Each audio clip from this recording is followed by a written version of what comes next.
So when I said that I was going to upload a few pics before I got started, I was over here trying to do that, but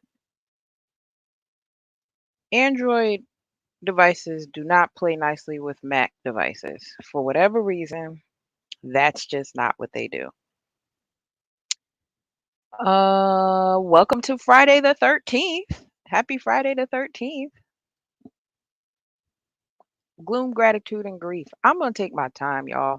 I actually rushed to do a couple of things before I decided to go live because I was like, let me go ahead and take care of everything I need to take care of so I don't have to do what I did last time, which was leave the house and still keep the stream going and hope that nothing crazy happened while I was away from my computer. Um, I don't recommend folks do that. It was not what I had planned to do. However, I was just making the best of the situation because we were having such a good conversation and I did not want to cut it off. Sharif West, good afternoon. Eric Deadman, hey, he said he finally caught a live stream. This is a live stream that has been in the making for quite some time. So that's why I said, "Oh, hey Kenshawn." I was like, "Okay, he called me beloved. He must know who I am." Hey Kenshawn. But what's up, Eric Deadman? Good to see you both in the building. And shout out to my uncle Gold P, the builder's table, who was the first one in the building and hit the like button as soon as he came in the building. I will always appreciate folks who just without fail hit the like button as soon as they come in. That is so appreciated. Okay, so the email I sent myself clearly did not go through. So let me do this. I'm gonna select these three and then share because I sent myself a bunch of different photos so that I could use them to bring up to you guys and discuss because like I said, I'm gonna be taking my time today. Normally I try to get in and get out, but today is one of those days where I just feel like running my mouth and whoever's listening, you're welcome. But if you're not, that's also fine too, because you got stuff to do, and I'm understanding of that.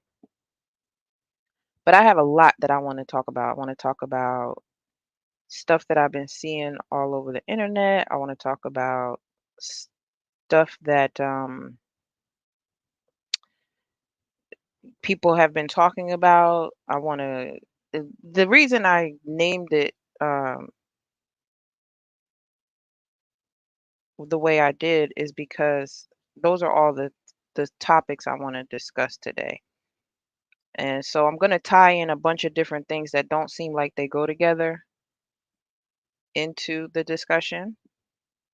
All I ask is that you participate by um, sending me messages in the chat and asking me questions where you feel like you need clarity.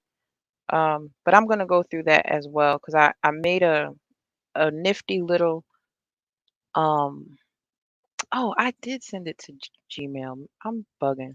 I'm looking at my Jersey Lioness Yahoo account and I sent it to Gmail. Anyway, oh, he said put one of those in your hair. I need to put something in my hair because as you guys can see, I need a retwist. This lock right here wants to be two locks. It's locked up into this point and then it wants to be two. I have a couple of those. But yeah, I was actually planning to retwist my hair prior to doing this live stream and unfortunately I just didn't have a chance to. Oops, I did not mean to click the camera off. I'm clicking a couple of things. But anyway, yeah, I had planned on retwisting it and then coming to you guys. I wanted to do a full face of makeup and everything, but that just wasn't um in the plans. So yeah, I did everything else I needed to do prior to hitting that live button, but this is what you got today. You got makeup free Toya, you've got um onesie I don't yeah, people call these bodysuits, some people call them onesies, I don't know. But I got a compliment on it today. This guy was coming out of the place I was walking into, and he was like, I was like, "Hi." I just said hi to him because I make it a point to whenever I see a brother be nice and just speak. Even if it's just in passing to say hello, even if he doesn't say anything back, I just make it a point. And so I said hi, and he says, uh, "I like your fit." I was like, "I like yours too." He was like, "I try." I was like, "Yeah." He was like, "Nah, but yours is definitely." What did he say? I think he said yours is definitely hitting or something like that. He said, but I was like, "Oh, thank you." I really wasn't I wasn't expecting that, especially not when I put this on, just because it's not really a fit. It's literally something you step into and zip up in the back, so it's like, a onesie. But whatever. I'll take it. I'll take the compliment. Shout out to Mr. Rogish's neighborhood in the building. Look at that smile. How can you look at that picture and not smile? How could you do it? That is such a nice smile. It's such a nice picture. He says peace to the channel and chat. Corey McPherson says blessings to you, sis, my fellow Leo. Yes, we are just two shakes out of Leo season. And if you were watching Mr. Z this morning, you saw all that Leo slander that we got for no reason. We didn't even deserve the Leo slander, but we got a bunch of it for whatever reason this morning. Over at Mr. Z's channel. Happy birthday to Mr. Z. His birthday's coming up in the next couple of days. He's a Virgo. We'll let it slide. I really like Mr. Z, but I'm not going to hold it against him that he's a Virgo. He had nothing to do with that. Some people are just born earth signs. He says, "Hope your weekend is restful and prosperous for you." I hope the same, to be quite honest with you. I could use a break. Just saying. Just saying. Um, it's Akuma. Hi, it's Akuma. Nice to see you. It's been a while. Yeah, so I'm just going to chit chat before I get into the nuts and bolts of things. The reason I named this stream Gloom, Gratitude, and Grief. I love a good opportunity to go through a word and discuss its meaning and all that good stuff. So I'm finna do that with y'all. We gonna start off with gloom, according to Merriam's Webster's. Shout out to Key and Peele. Shout out to Key and Peele. According to Merriam's Webster's, the gloom definition is to look, feel, or act sullen or despondent, to be or become overcast, to loom up dimly, to make dark, murky, or somber. So, gloom. Lots of gloom over here. I know I don't look like it. I know I don't like to wallow in those kinds of feelings, but your girl is feeling some gloom for a multitude of reasons. I've talked to you guys about it before in some of my previous streams since I moved back home. And I tried not to make it a thing because I was like, nobody wants to hear about your doom and gloom stories. But like, I just keep getting hit with lefts and rights in life. Like, I feel beat up by life right now. Again, I may or may not look like it. I got two compliments today, one on the fit, one on my smile. So I'm gonna appreciate that, and I'm gonna, vibe on that tip because I appreciate the I have gratitude for the glimpses of sun in my life, despite feeling gloomy about some things. Um, Please won't you be my neighbor?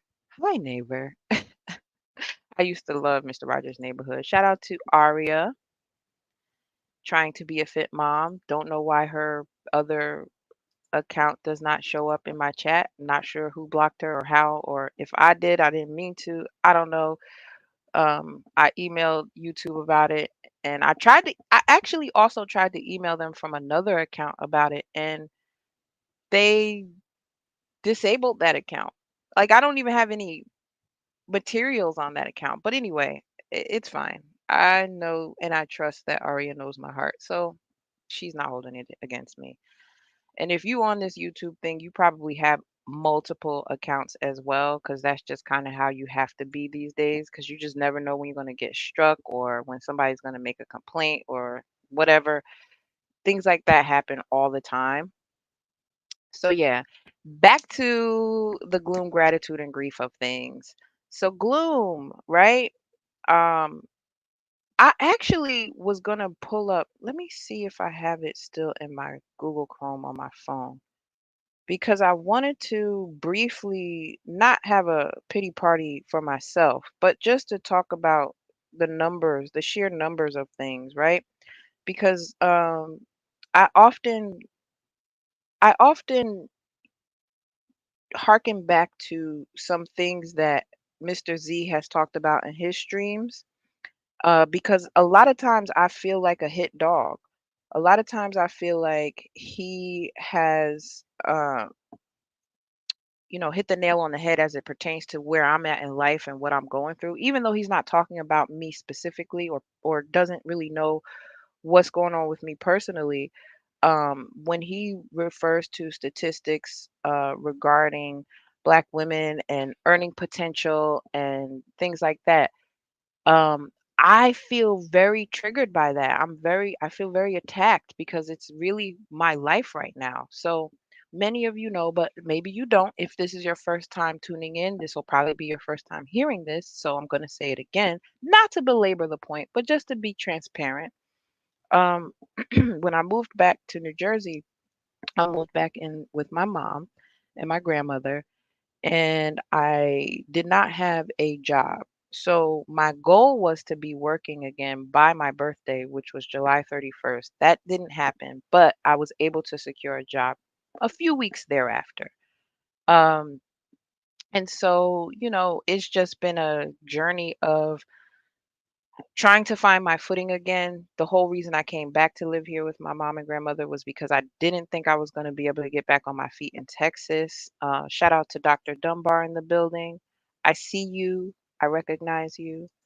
Um, so yeah, like I'm just going through this quickly to get anybody who isn't familiar with what's been going on with me the last few months more familiar. So yeah, I have oh, Mr. Z. We gonna fight Mr. Z. We are going to fight. And here's the thing, Virgos don't typically choose violence. So I don't even know why you came up in here like this. No Leo slander will fly on this channel. None. None whatsoever. So yeah, I came back with a plan to get back working by my birthday. And, no matter what that looked like, the whole plan was to, once I start working, to get back on my feet so that I could get my own place again and, you know, live the way I'm accustomed to living or have grown accustomed to living independently. Uh, so, when Mr. Z talks about that, when Mr. Z talks about the ways in which women like to throw up into men's faces what we have accomplished career wise, um, what we've been able to purchase based on that career and the earning potential associated with it, I'm sitting over here like,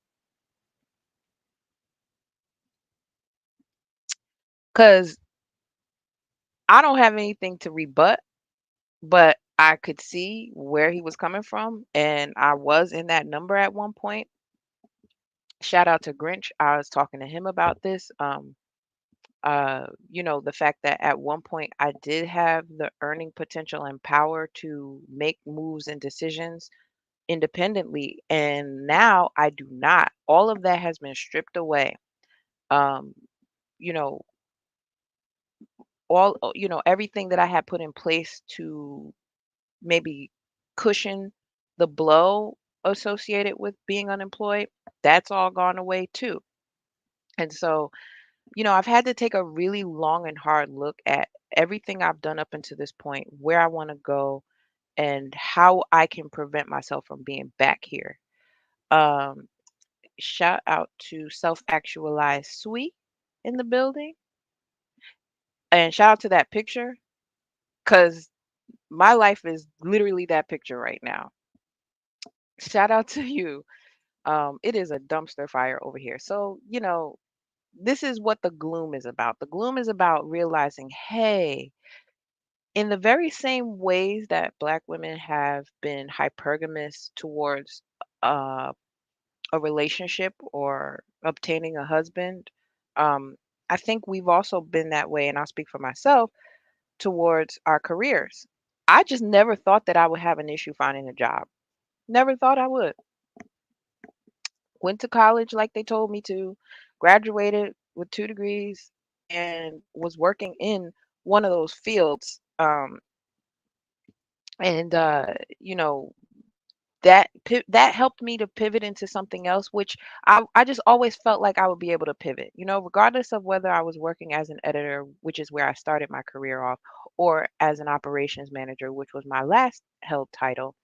Um, I really thought that I would always be able to not necessarily trade up, so to speak. When we're talking about hypergamy, I just thought that I would always be able to find a job, and that work would not be hard because I had credentials, because I had education, because I had experience. And right now, all of that has gone out the window, to be honest with you. I'm here talking to you right now because I don't have a job to be at right now. Um, and so the gloom comes in when you start to make peace with the understanding that, hey, nobody gave you a guarantee. And just because you did all of these things that were quote unquote the right thing to do and would lead to success, or, you know, had the potential for success, doesn't mean that you are going to reap that. And so that's where I'm at right now. Mr. Z says, Toya, I never want you to feel personally attacked. I just know what's actually happening in most of our lives based on the numbers. That's why most people, including Black women, can't BS me about life. And you know what? I love that. I don't have any issue with being attacked because it's the truth. That's the thing. I'm not one of those people who, just because it's true, I'm gonna be mad and, think that you guys owe me something because I'm mad about it. That's not that's not where I'm coming from at all. But like he says, it's what's actually happening in most of our lives based on the numbers. And real quick, I'm not going to pull this up for you guys, but I do have this on my phone. I'm just going to read it to you. Unemployment rates by age, sex, race, and ethnicity. And so Black women are at the top of that number. They separate it by age range, and I'm just going to go towards my age range, which is 35 to 44 years. And that number is at the 5% mark. Okay. Um, and so when you look at the male counterpart in that same age range, they're about 6%. So earlier today, I was saying oh no, I'm sorry, they're about 5%. In the age range under that, they're 6%. But in 35 to 44 years, Black men are 4.7% unemployed. Meanwhile, Black women are 6.5. Okay.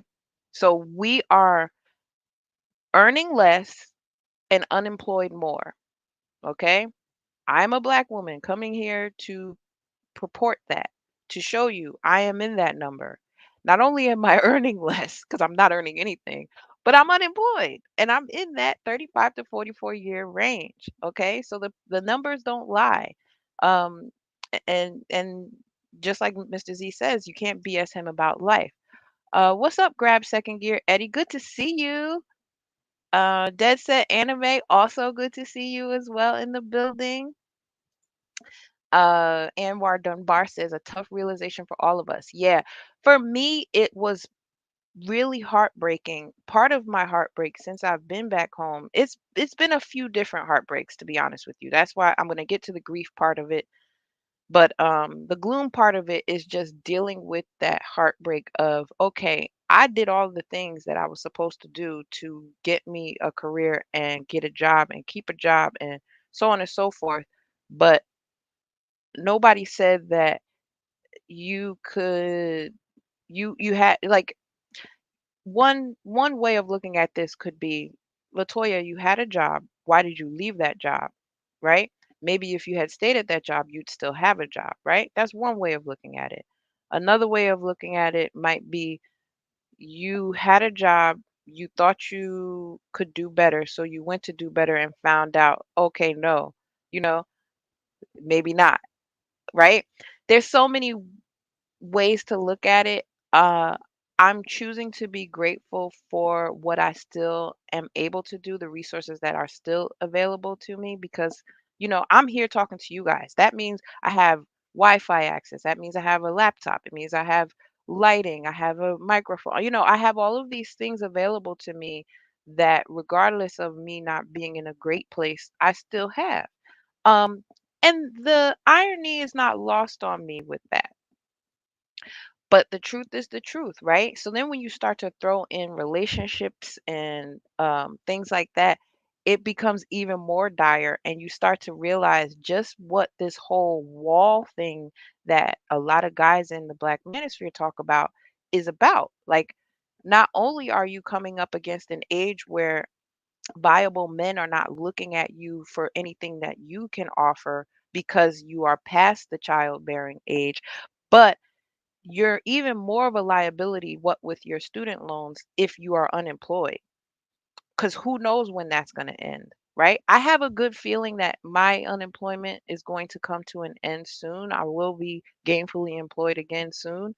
But and it's through no fault of my lack of ambition that I'm in this position, because I wake up every day and try. I wake up every day and find me something to do. I have a couple hustles that are going on right now that are helping me bring in some kind of money. But is it the job that I necessarily want to be doing? No, right? But I know I have faith that I will get there again. But the gloom has to be recognized. I can't pretend like that doesn't exist, or I don't want to not be transparent about that. 18th letter says trust. Shout out to Toya. It's good to see you back on live stream. I appreciate that 18th letter. It's always good to see you in the building. And what I was going to say before I went to that comment was that I'm appreciative of this space and the people who are here right now, just hitting that like button and, you know, cooperating and, participating in the chat. I'm going to be talking a lot. I don't know if I will drop a link for anybody to join me because I really do want to get all of this off of my chest first.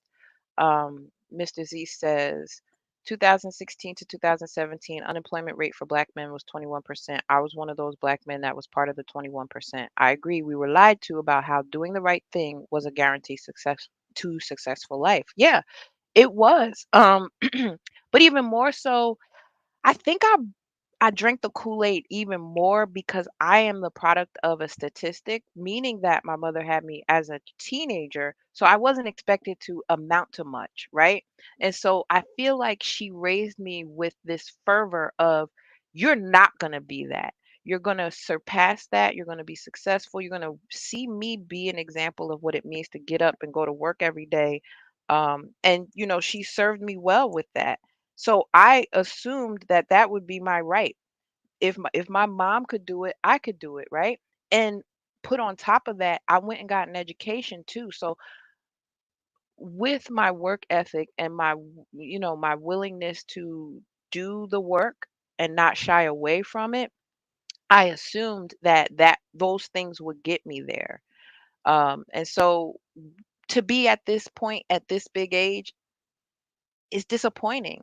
That's where the gloom sets in, right? Because it's like I'm overcome with sadness and uh, just being somber about my position, and not really feeling like there's anything like, because I'm not looking for a pity party. I'm not looking for a handout. There have been so many people in this space that have reached out to me and said, "Hey, what about this? Here's this resource. Let me see if I can get you over here." And I appreciate all of that. None of it has been fruitful for me, but I still appreciate it because it's something, right? Self-actualized sweet says, I think the deconstruction of AA, them people, including these Boule Negroes, are making it a point to keep uh, Black people as a permanent underclass and stifle growth, a lowering of the glass ceiling, so to speak. Yeah, there's a little bit of that too. But even with that statement, I can say that I thought I was above that. I can say that I thought that my education put me in a different sector so that I wouldn't have to deal with that. And so for me to be here at this juncture right now, again, at this big age, it's like, whoa, I feel bamboozled, hoodwinked, led astray. I feel all of those things. And that's where the gloom comes in, right? Because it's like realizing that, hey, uh, there is no silver spoon. Mr. Z says, you will make it to the other side. You will be so much more grateful on the other side. It happened to me. I know. That gratitude, that's why that word is in there. Gloom, gratitude, and grief. That's why that's sandwiched in between the gloom and the grief. Because regardless of how low I feel right now and how unaccomplished and how, I mean, I spent the month of June crying, half of July crying. August was better, but I'm in September and I'm back to crying again because I'm like, man, the little bit of headway that I thought I was making got stripped from me in a matter of weeks. And so the gloom sets back in because it's like there's multiple things in my life that I've had to let go of. And so with that, um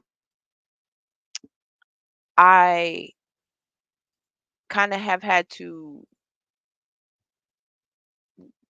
contextualize things and step back and zoom out a little bit, right?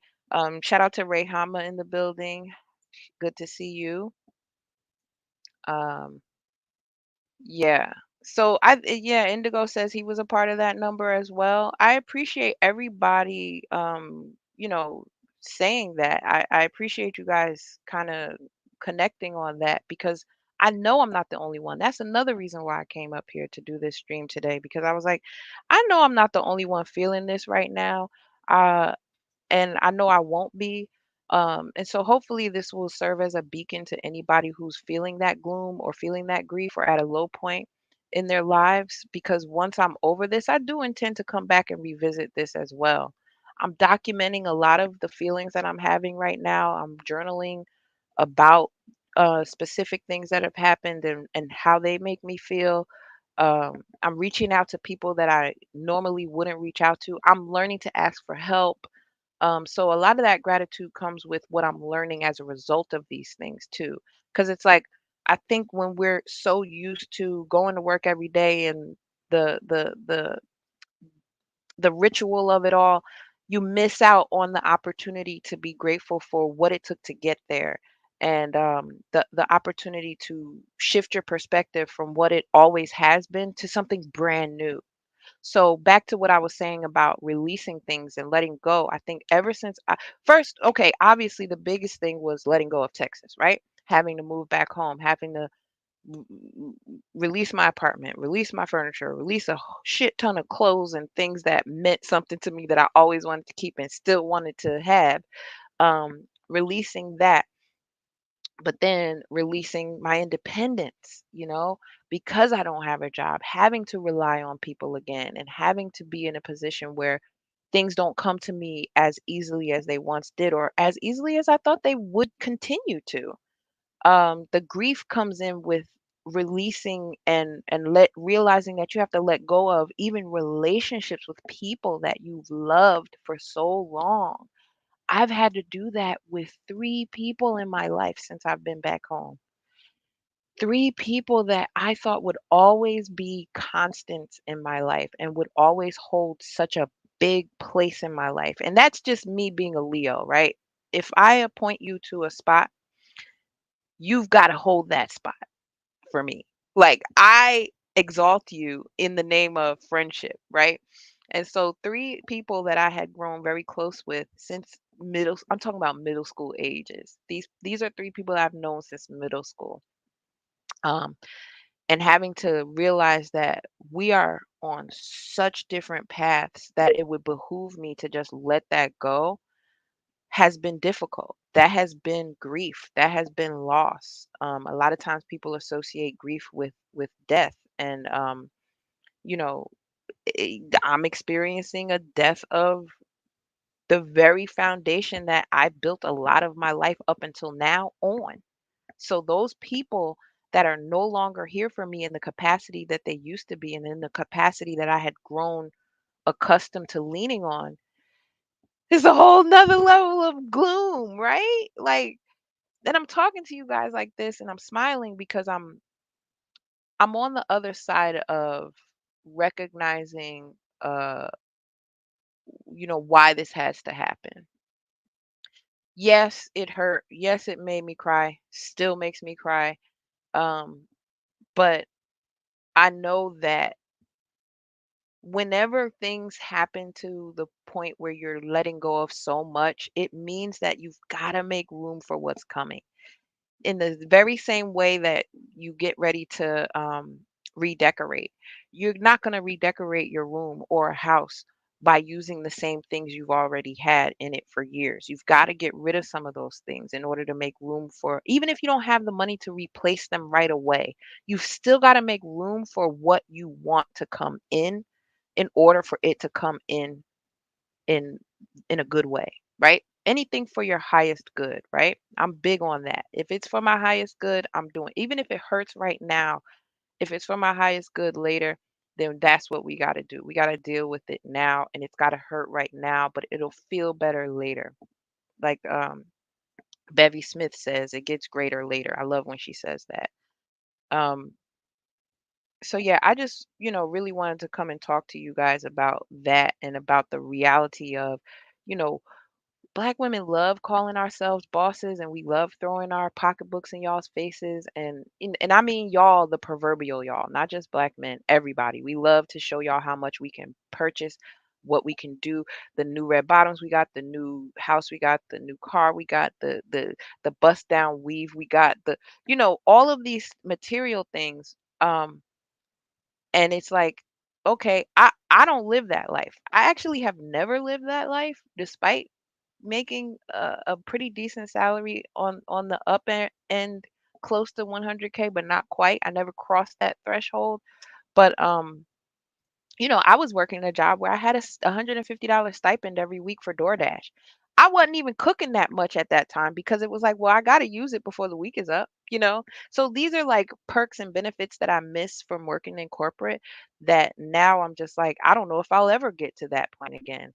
And wrapping my head around the possibility that I may never have that again, right? But settling in on the gratitude that I did once have it, right? So gratitude is a state of being grateful, thankfulness, right? I'm thankful for just being here. I'm thankful for the experiences I have had. I'm thankful for where it's brought me to up until this point.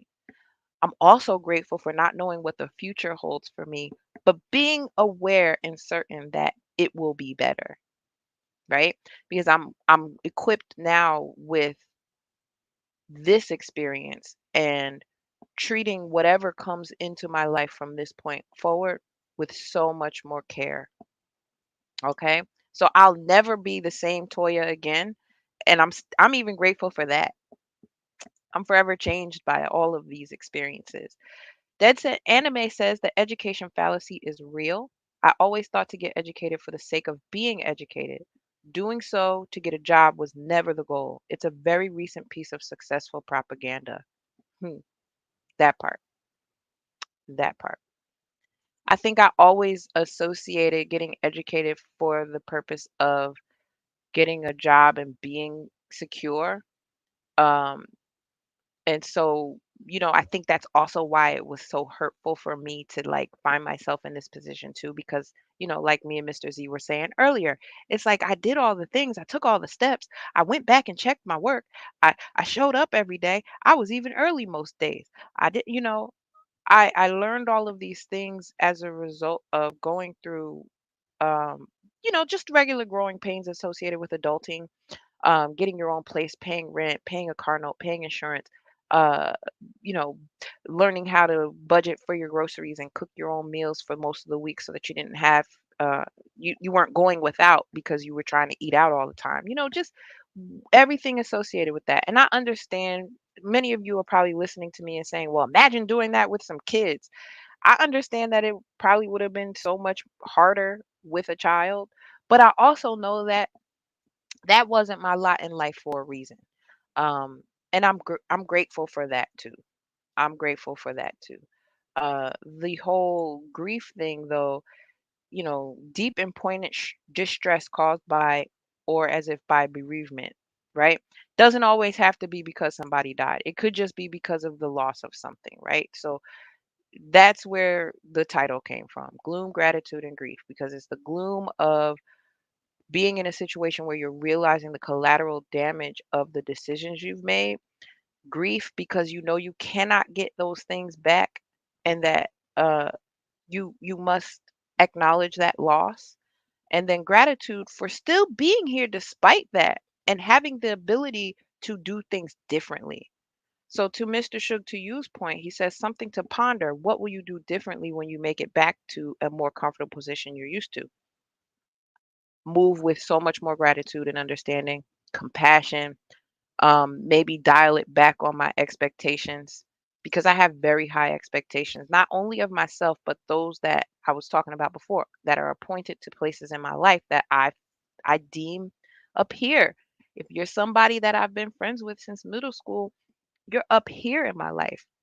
If you're somebody I've been friends with for 10 years, if you're somebody I consider a friend, somebody I consider, I want to talk to on a regular basis and I, check up on you and you check up on me, that is not something that I take lightly. And because I am the person who likes to hold herself up to such a high standard, naturally that spills over into my relationships with you all. Um, and so, yeah, I just wanted to kind of share that with you guys. And then I made this lovely Canva. I made this lovely Canva presentation, we'll call it. Um, so yeah, I'm throwing tantrums. And I said hello and welcome to my dumpster fire because that's what it feels like. My life feels like a dumpster fire right now.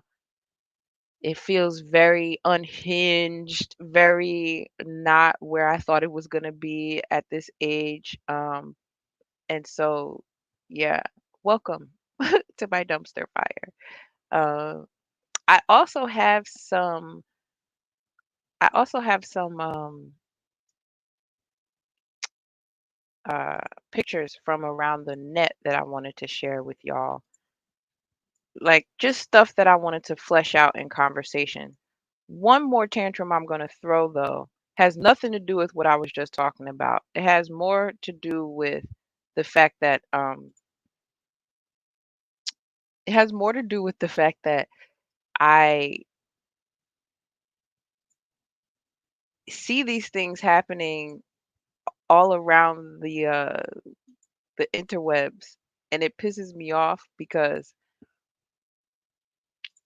I don't know who started this or why. I don't get it. I honestly don't understand like where how we got to this point of yeah, let's use redundancy and just pass it off like we meant to. But this whole also too thing, people are saying it. People started saying it a year ago and I called it out a year ago and I was like, why are we doing this? Why are we saying also too? That is redundant. You only need one of those. You don't need both. It it bothers me so much. And so, I actually went back into the crates. I dug back into my own crates of my Twitter because I actually tweeted about it the first time I started hearing people do it. And then I kind of fell back on it, but then it started going again. And so this is from my this is from my Twitter. It says, "I'd really like us to stop with the equally yoked. it's yolked. And please stop with the also too, because one is sufficient. Like a lot of y'all say equally yolked like an egg yolk, YOLK. That's not how that word is said. I don't know if y'all can read what's up on the screen. I tried to just make it bigger for you so you can. But yeah, it's YOKED, equally yoked when you're talking about two people. And then I said, who the F started this also to redundancy inferno? Because I feel like it's an inferno. I don't understand the need to say, and also too, but also too. Come on. Yeah, like Dead Set says, or same exact. What are we doing with this? Why do we like? Did y'all not have English language arts something? You know, I know the young babies don't get it like we used to, but a lot of y'all are my age, and I know y'all had the same kind of schooling as me, especially if you grew up where I grew up. Maybe not in the South. I'll give you a pass for the South, but also too doesn't even sound correct. And I know a lot of y'all think texted doesn't sound correct, but it is. If you did it in the past tense, you texted somebody. You didn't text someone yesterday. I texted someone yesterday because it ends in a T, not an ED. I know those sound the same, but if you know letters and words, then you know TEXT, just like NEXT, just like TEST, you put an ED on it to make it all right, I'm done. I'm not gonna belabor that. I'm not gonna belabor that. So yeah, I just wanted to kind of um, give you a little bit about my anger as it pertains to the whole also too thing. Uh, y'all kicking yourselves. That's funny. Mr. Z says your honesty makes you so endearing. It's a very attractive quality. Men will save a damsel in distress, but men will let an egotistical woman starve in the streets. Yeah, I mean, I don't do it for that. I'm not doing it because I want to be seen as a damsel in distress. I'm doing it literally because I've learned so much from coming on YouTube and being in these spaces within the Black Manosphere, but also outside of it.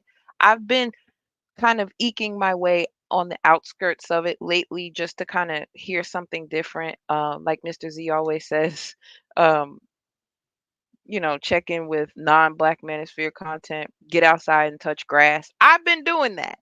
Uh, so yeah, I feel grateful for that, but I also am not here to um this is not an effort of me trying to like pine for somebody's love on the internet. This is just me being me and being like, hey, if you can relate, great, let's talk about it, right? Um, I don't, and like I said earlier, I have been learning how to ask for help better. I'm not great at it. I will go down in that inferno that you see that this character is doing in the picture. And then when I, start to feel a little bit too burnt, that's when I'm like, okay, I might need some help. So I'm learning to ask for it before we get to that point. I think it's important to like, just try to get that, hey, I need some help or can you help me out before you perish? So yeah. Rogish says also too in addition of exactly self-actualized Sui says I'm here for the grammar Naziing. Well, I mean, Dead says my big pet peeve is using is when we should be using are. Plurality matters. Yes. Like if you're talking about one thing, that one thing is something. When you're talking about more than one thing, those two things are something. Yeah.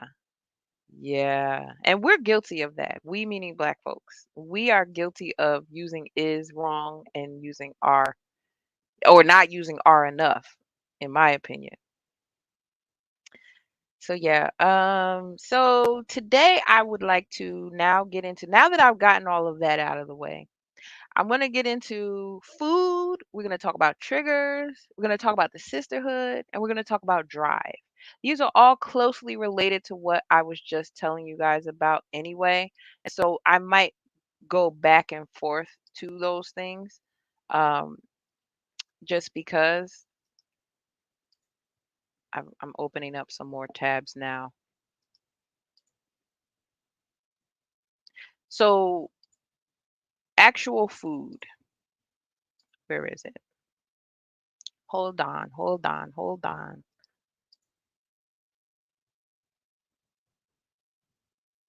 Here it is. Okay. I know you hear me clicking the mouse. Sorry. Sure that's annoying.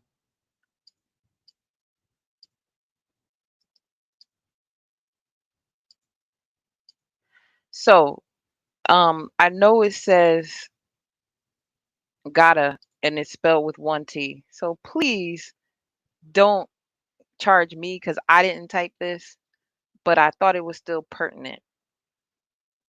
Mr. Z says, Um, I understand this is not about you appealing to men, especially on the web. I was just saying whether you mean to or not. Your honesty is endearing and attractive. I appreciate that. Z.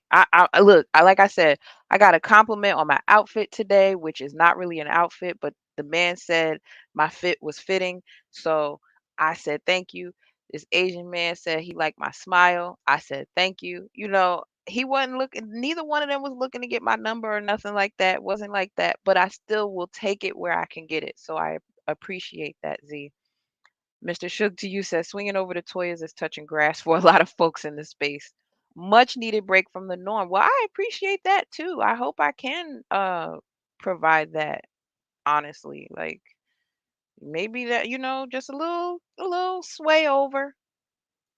And Maggie Thompson is in the building. Hey. She's trying to be funny. I see what you did there. I see what you did there. You're trying to be funny with the spelling incorrectly. Hang on a second. I gotta grab something. Oh, and I should talk to you guys about the picture in my thumbnail too. It's so much. Like I said, I got a lot to talk about.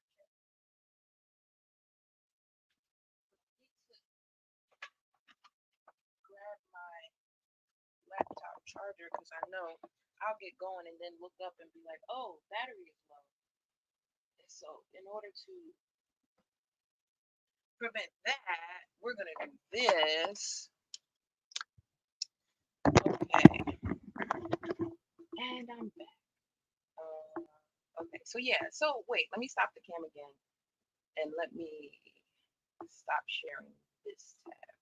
So this picture right here, right? I came up on YouTube the other day and talked to you guys about this because somebody was telling me to pull my pants up and I was like, no, I mean for them to be this low. This is the same picture in the thumbnail. Um, I wear these jeans because they're very comfortable. They're too big for me. However, I bought them that way on purpose. Every girl has a pair of oversized jeans because they're more comfortable than the ones that actually fit. That's why you always see us sitting down and unbuttoning our jeans because frankly, sitting around in jeans all day is not an all day sport. It's a few hours sport for the most part. If you got some good fitting jeans, yeah, they look good and they fit and they're cute, but like going around and doing things in them all day is not the most practical. So this is why you have the oversized pair of jeans so that you can go do so many things in them and still be cute, right? So I always pair it with a bodysuit because I usually wear them like you see in the picture below my hips. So in order to not be inappropriate and to show things that I don't mean to, I wear a bodysuit which covers all of the unmentionable parts that the jeans might give you a peek to. Okay. So yeah, this guy said this thing about my pants and pulling them up. And then when I came out of the store, he's like, I'm so sorry. I didn't know that that's how you meant to wear them. And I'm like, it's cool. It's a choice. It's fashion. But so today, hold on, let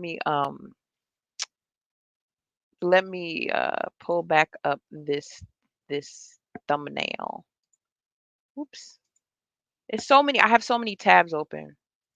So forgive me. I have a lot of tabs open.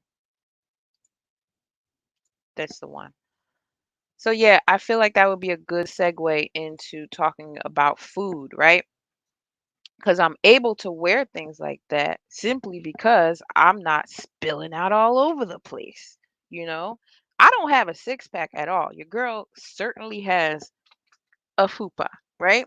But I get complimented on things that I wear mostly because they're things that I want to wear, mostly because they're things that make me feel comfortable. And I have this notion that when you wear the things that make you feel most comfortable, people can sense that. So they're more likely or more willing to offer you a compliment because they can feel that you feel confident. Anyway, so food, actual food. We got to start asking ourselves what nutrients, what life force am I actually going to get from this food? When we start to think like this, we will realize the majority of the things we eat, the body doesn't even register as food and can't extract anything worthwhile from it. So I'm sure you, oh, shout out to the cynical one in the building. Good to see you. Um, And if everybody can do me a favor, go ahead and hit the like button while you're here. If you already have, thank you. I appreciate you. Um, oh, see, and Maggie says thick thighs, little waist. I hate jeans. Yeah, I get that. I'm not built like that. Unfortunately, I don't have that, you know, I- I'm not thick down bottom. I do my squats and I try to make something out of nothing, but it's not going to happen for your girl. Your girl wasn't blessed with a round bottom and you know, yeah. But I do what it do. I make it do what it do. I try to eat the things and work out and keep it because I always say use it or lose it, right? So to me, it's like especially after having lost so much weight, to me it's like, all right, I have to maintain. And so every time I go to eat something, it might be that it's something that I want to eat, but then also it's something that I make sure I need as well, right? So I try to counterbalance things. A lot of times you'll see me double fisting my drink with some water just because it's like for whatever that's going to do to dehydrate me, I want to also add some hydration. I mean, you could just not drink, but that's not an option for me sometimes. So I'll double fist. But yeah, so when you're thinking about the things that you're eating and that your body is not recognizing it as food, then you start to make better choices. And that's part of what's been able to help me maintain my weight loss. Realizing that, hey, if I fill up on fiber, if I fill up on things that my body actually needs to function at its best or at its most optimal, I can then go out and do things and be physical to keep it moving in the ways that I want it to. Shout out to Nanashi no Monogatari. He says, eat to lose weight, but exercise to sculpt. I can't co-sign that enough. Exactly. Exactly. You really can eat to lose weight. You really can. There are foods that you can eat that will actively help you to lose weight. I think it goes without saying, most of us know this. A lot of us eat too much sugar, too much carbohydrates, too much white and refined things. If you look down at your plate and most of it is white or yellow or brown, it's probably not feeding you. It's probably not giving your body what it needs. You might be feeding the craving that you have. You might be feeding your mental synapses for what you've trained it to crave and look for. But sugar is very powerful in that way. And this is not a nutrition stream, but I thought it was important to talk about asking ourselves what nutrients are you going to get from whatever you just put in your mouth? Because again, I'm not perfect. This is not about being perfect. This is not about always making the right decision because sometimes you just want a donut. Sometimes you just want some ice cream. And it don't matter that there's absolutely nothing in that pint of ice cream that is going to give you um, nutrients. But you are certainly not doing yourselves any favors when you constantly go looking for that or reaching for that over the things that are going to pour into you and feed you well. Um, and so here's another one I wanted to share. People who are not in alignment with your journey will continue to misunderstand your moves and intentions. Let it be. This goes back to the whole releasing thing I was talking about earlier and just understanding that I have to make peace with the fact that some people are so committed to misunderstanding that you just have to let them. Um, Nana, she says, I heard it described as being overfed but undernourished. Exactly. Exactly. Bingo. I can understand that life too. I just dress like an in real life anime protagonist and call it a day. That's funny. That's funny. Y'all are funny in this chat, and I really appreciate y'all going going in like this. And Mr. Z says hit the like, so please hit the like. I appreciate you doing so. I really do. So yeah, like if things are not in alignment, your body has a way of telling you that. You know, it's not just what's going on in your world and on the outside that points towards that. Your insides will start to tell you that too. And you know, I've had things happening to my body since I've been home that weren't previously happening because I was eating certain things in Texas that I'm not eating anymore. There were certain vitamins that I was taking as well that now I don't have access to because I'm not earning the money that I once was. And if anybody knows anything about good vitamins, you know that good vitamins are expensive. So when you're used to spending like 200 bucks on vitamins per month, and then that gets taken away from you, your body's going to show that. Your body's like, hey, we're not in alignment here. Something is off. And so it's important to recognize that, but also get back into alignment wherever you can so you can let everything else be.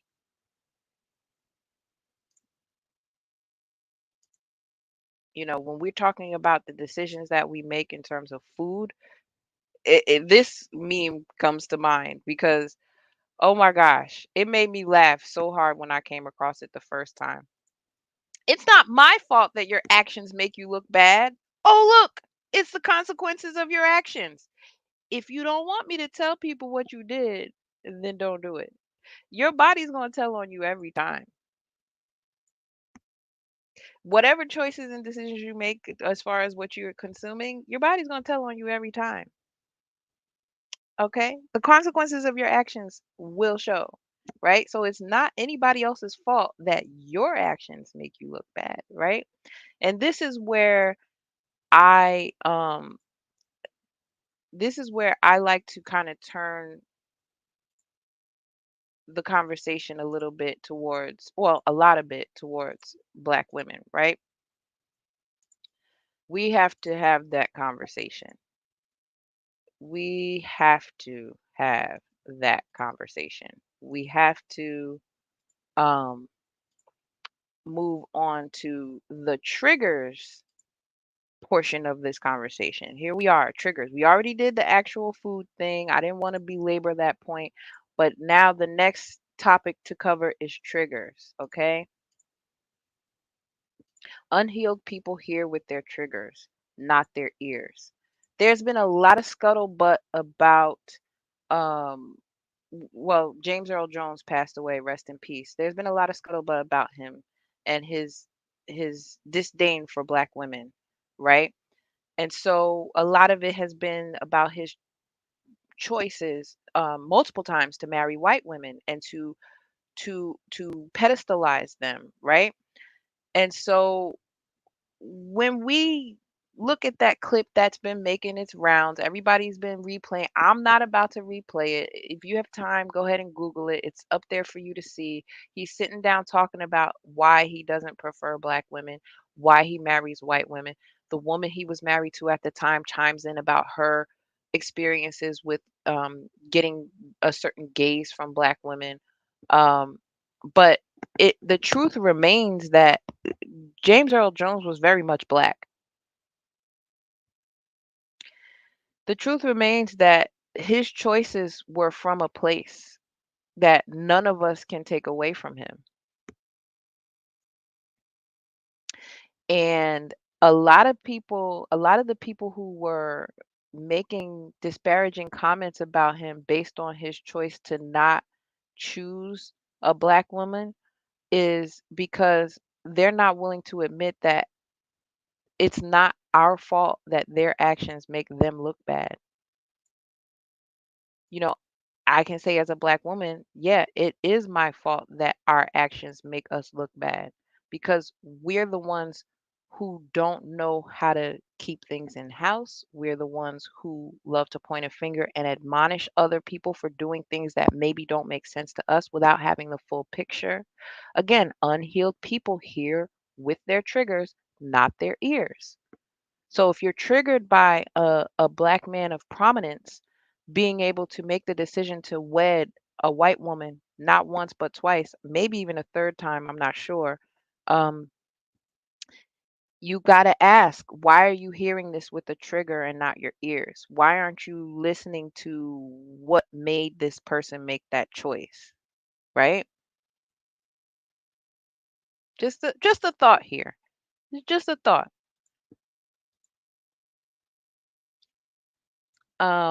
It makes me harken back to the tweets that were coming out earlier this year, when when Kamala announced her run, and there was the viral tweet. I think that came from Scotty Beam when she was talking about how, oh, black women should be prepared to be under the most scrutiny. I'm paraphrasing, but she's like, prepare to be a part of the conversation in a way that you haven't been before. It'll be even more of an onslaught of negativity as a result of this. And it's like, no, not rolling. And then I saw this tweet and I was like, okay, I'm going to pull this up when we talk about this. Sidney Poitier, Harry Belafonte, and James Earl Jones walk into a bar. Who tells you they hate black women first? And it's like, I don't think any one of those three ever was on the record as saying that they hate black women. But again, if you're hearing with your triggers, you're never going to hear the truth. You're never going to hear the truth. And I just wish we could all stop walking around so angry about things that were never meant to anger us. You're taking things personally that were never meant with you in consideration. I mean, it's a choice. It's a choice. And this is why, you have these kinds of things. This is why you have animations and AI being made about escaping the sisterhood, about, passport bros getting on a plane and escaping the clutches of angry black women, fat angry black women, you know, divorced angry black women, single mother angry black women, whatever you want to put in front of it. That's all contained within the sisterhood that hears with their triggers versus their ears. Like, this is what the escape is. This is why you don't hear me talking about being in the sisterhood. Because I understand that it's my fault that my actions make me look bad. And I'm not afraid to get up here on YouTube and tell y'all about that. I'm not afraid to get up here and be honest about where I'm at in life and how I'm not happy with it. I don't get here and say, um, you know, have pity on me, I'm lonely, I hate my life. No, I still love my life. I'm still very grateful for being here. Um, but I also know that there's so much more to live. I plan to be here until I'm 100. I've got at least 60 more years to go through this thing called life. And with the 40 that I've already gained and learned from, I intend to make those the best years of my life. I can't do that without gratitude. But I also can't do that without acknowledging the grief that comes with loss of the things that you once clung to. And it's okay. It's really okay. Hello, Black Tom Brady. That's a funny name, Black Tom Brady. All right, I'll let you have it. It's yours. You know. So yeah, when we're talking about the anger that Black women have displayed, since James Earl Jones's death. We can't even let him get in the grave good before we're talking about him. eh, Damn his accomplishments and what he did as a black man, the roads that he paved for others to come after him. Like we just gonna gloss over that because of who he decided to diddle and procreate with? Really? I just feel like there's so much bigger fish to fry. And this is why, the sisterhood is a cacophony of cunts. It's not really something that you can take seriously. I want to highlight something Shay Sade posted last year. This is a tweet of hers that I screenshot and meant to use some other time, but never did. But now that we're having this conversation, I find it apropos. Sometimes, she says, ladies internalize the rejection they receive from a man they like and rationalize it with excuses like, he is a colorist, or he was intimidated by me, or he wasn't ready, or he has mommy issues. But sometimes you're just not that man's preference. And I like to say this all the time. If you've ever talked to me on the phone before, you know this because I reference it. I'm not everybody's cup of tea. Y'all can give me all the compliments you want about what you think about my physical composition, my face structure, my lips, whatever. You can give me all the compliments in the world, and I promise you I will appreciate them and take them gracefully. However, it does not fool me into thinking that everybody feels that way about me, and every man that I come in contact with is just going to be taken aback by my beauty. I'm not delusional. And so if I get rejection, it doesn't mean that I can't still be nice to you. It doesn't mean that I still can't acknowledge your greatness. It doesn't mean that I still can't um praise you. You rejected me because I'm not your preference. That doesn't make me any less viable as a woman or as your counterpart. I could still be a partner of yours in other things, just not romantically. And that's okay. I just don't I think black men have a much better relationship with that than black women do because black men, by virtue of simply being male, have had to deal with rejection way more than us.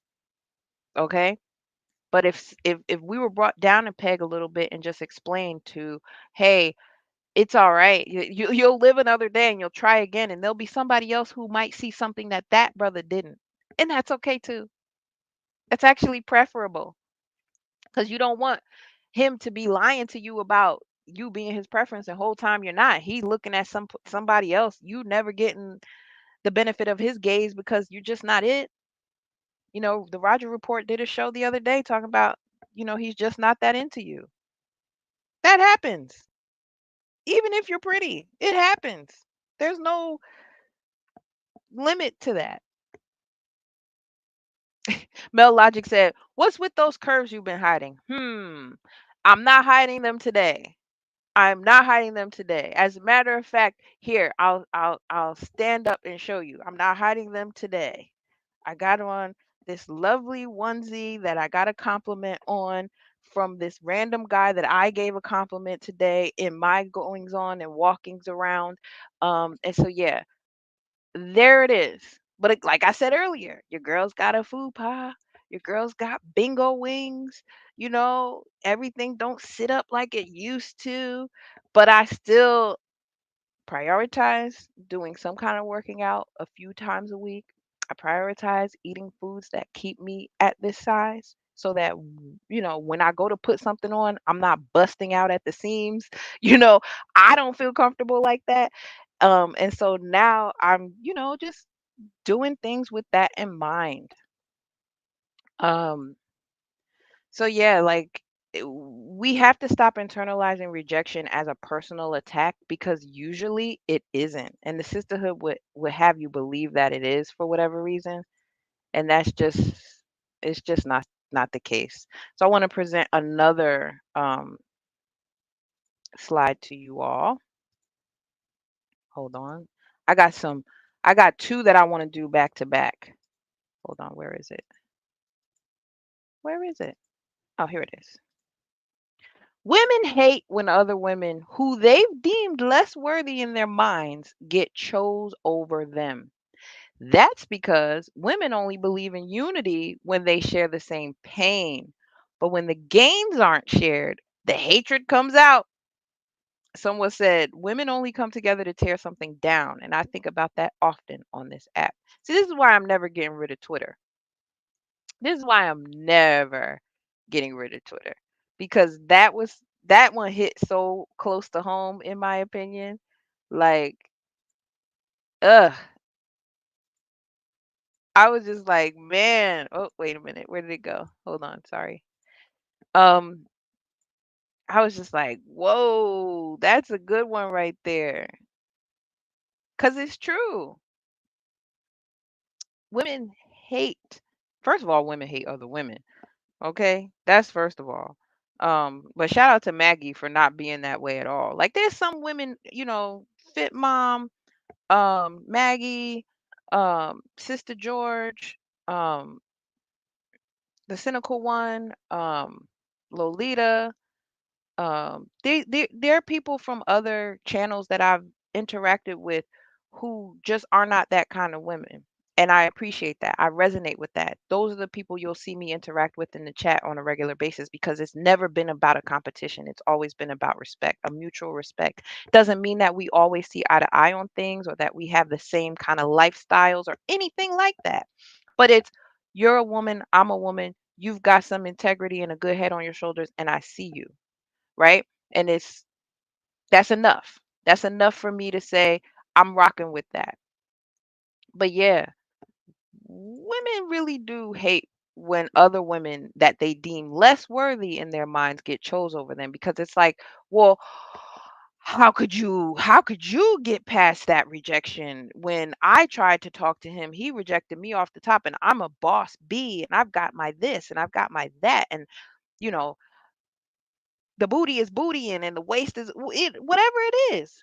But again, if you're not his cup of tea, if you're not his preference, what's wrong with just championing the girl that is, the woman that does fit the criteria? It takes nothing away from you to lobby your support behind her. Maybe she gets something that you want, but there will be other things that you want. There will be other people that you want. That's why it's important to go outside and touch grass too.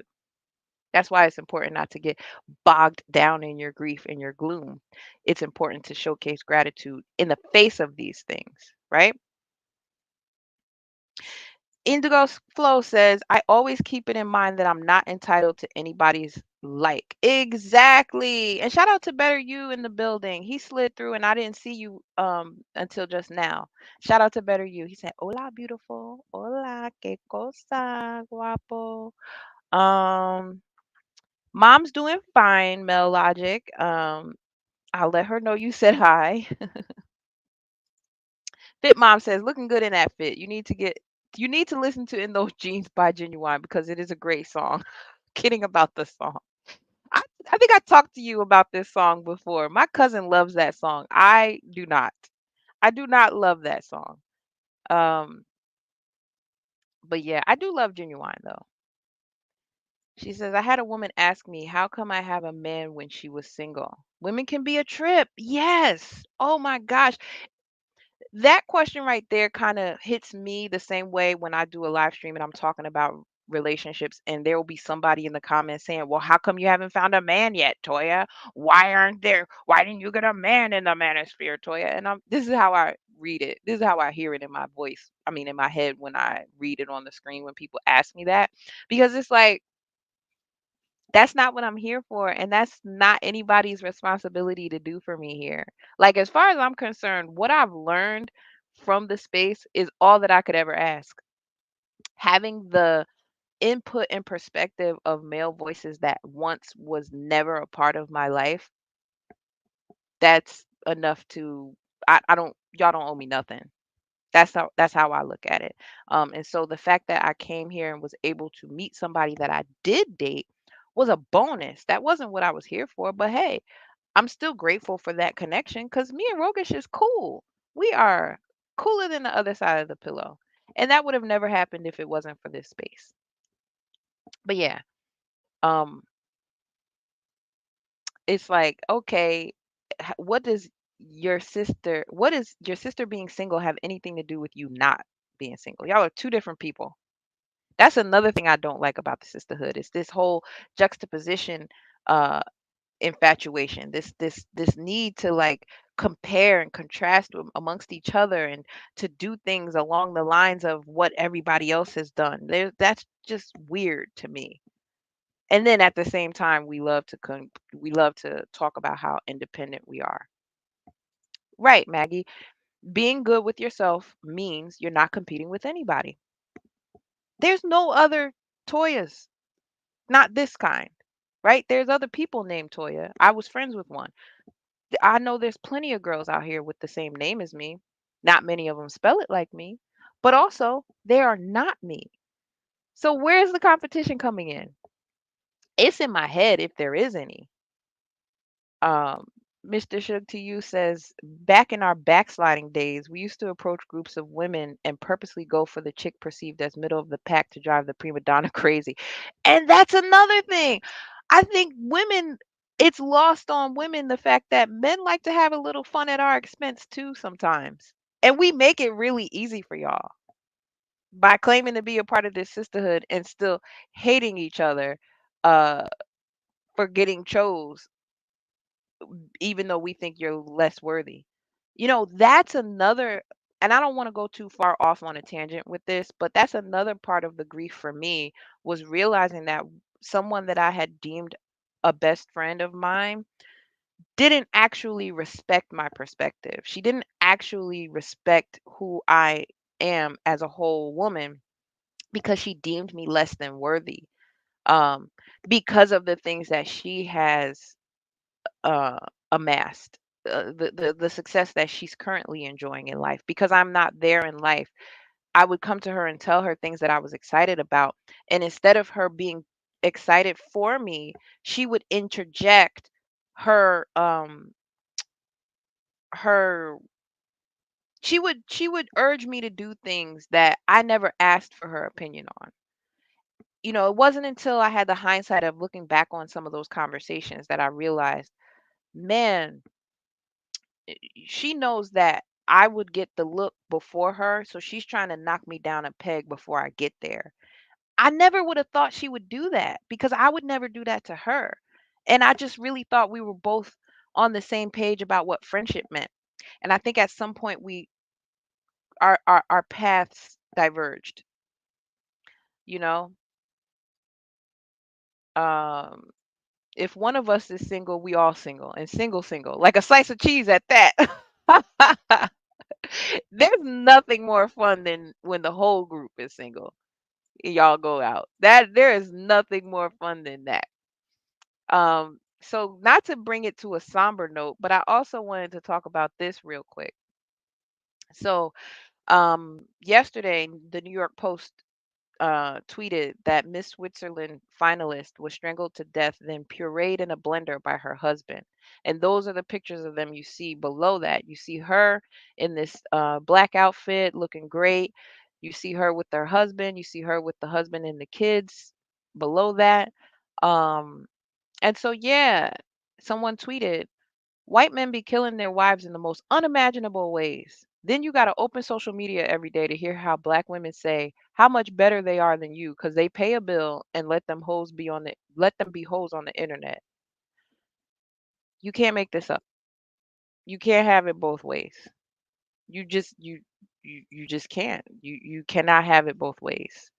You cannot complain about not being the preference and then when people who talk to you that you would be their preference, you throw in their face how you pay a bill and and you're better than them because you have the money to pay your own way in life, and that you can afford things more than what they can afford. Like, I- who's supposed to want you if you're being a hoe on the internet? What's where's the value in that? So yeah, Miss Switzerland finalist. She wasn't Miss Switzerland, but she was the finalist in that competition. Got strangled to death and then pureed in a blender by her husband. Now, I'm sure that they didn't fit the entire body into the blender, but I think that he probably was able to. She's small, but even her being that small, I don't care if you had the most industrial size blender, you would still had to cut up those parts in order to puree them. And I'm assuming he did that to try to hide any evidence, but clearly that didn't work out because we are all talking about it right now. And the New York Post did a story about it.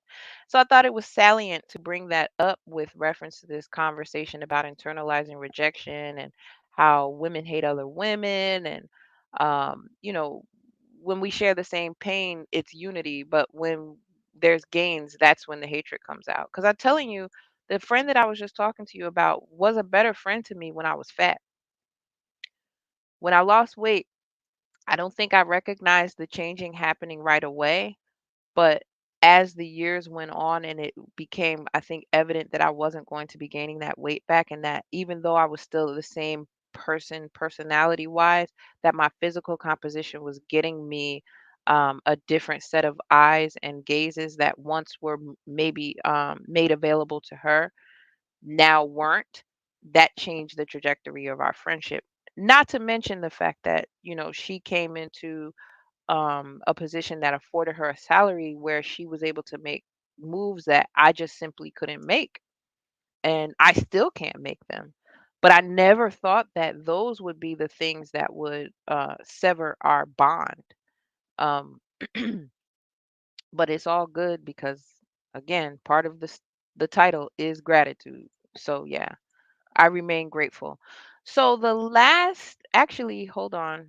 I already talked about sisterhood. I didn't come back to this to discuss it. Um, but yeah, we talked about triggers, we talked about food, we talked about sisterhood, and now I want to get into drive.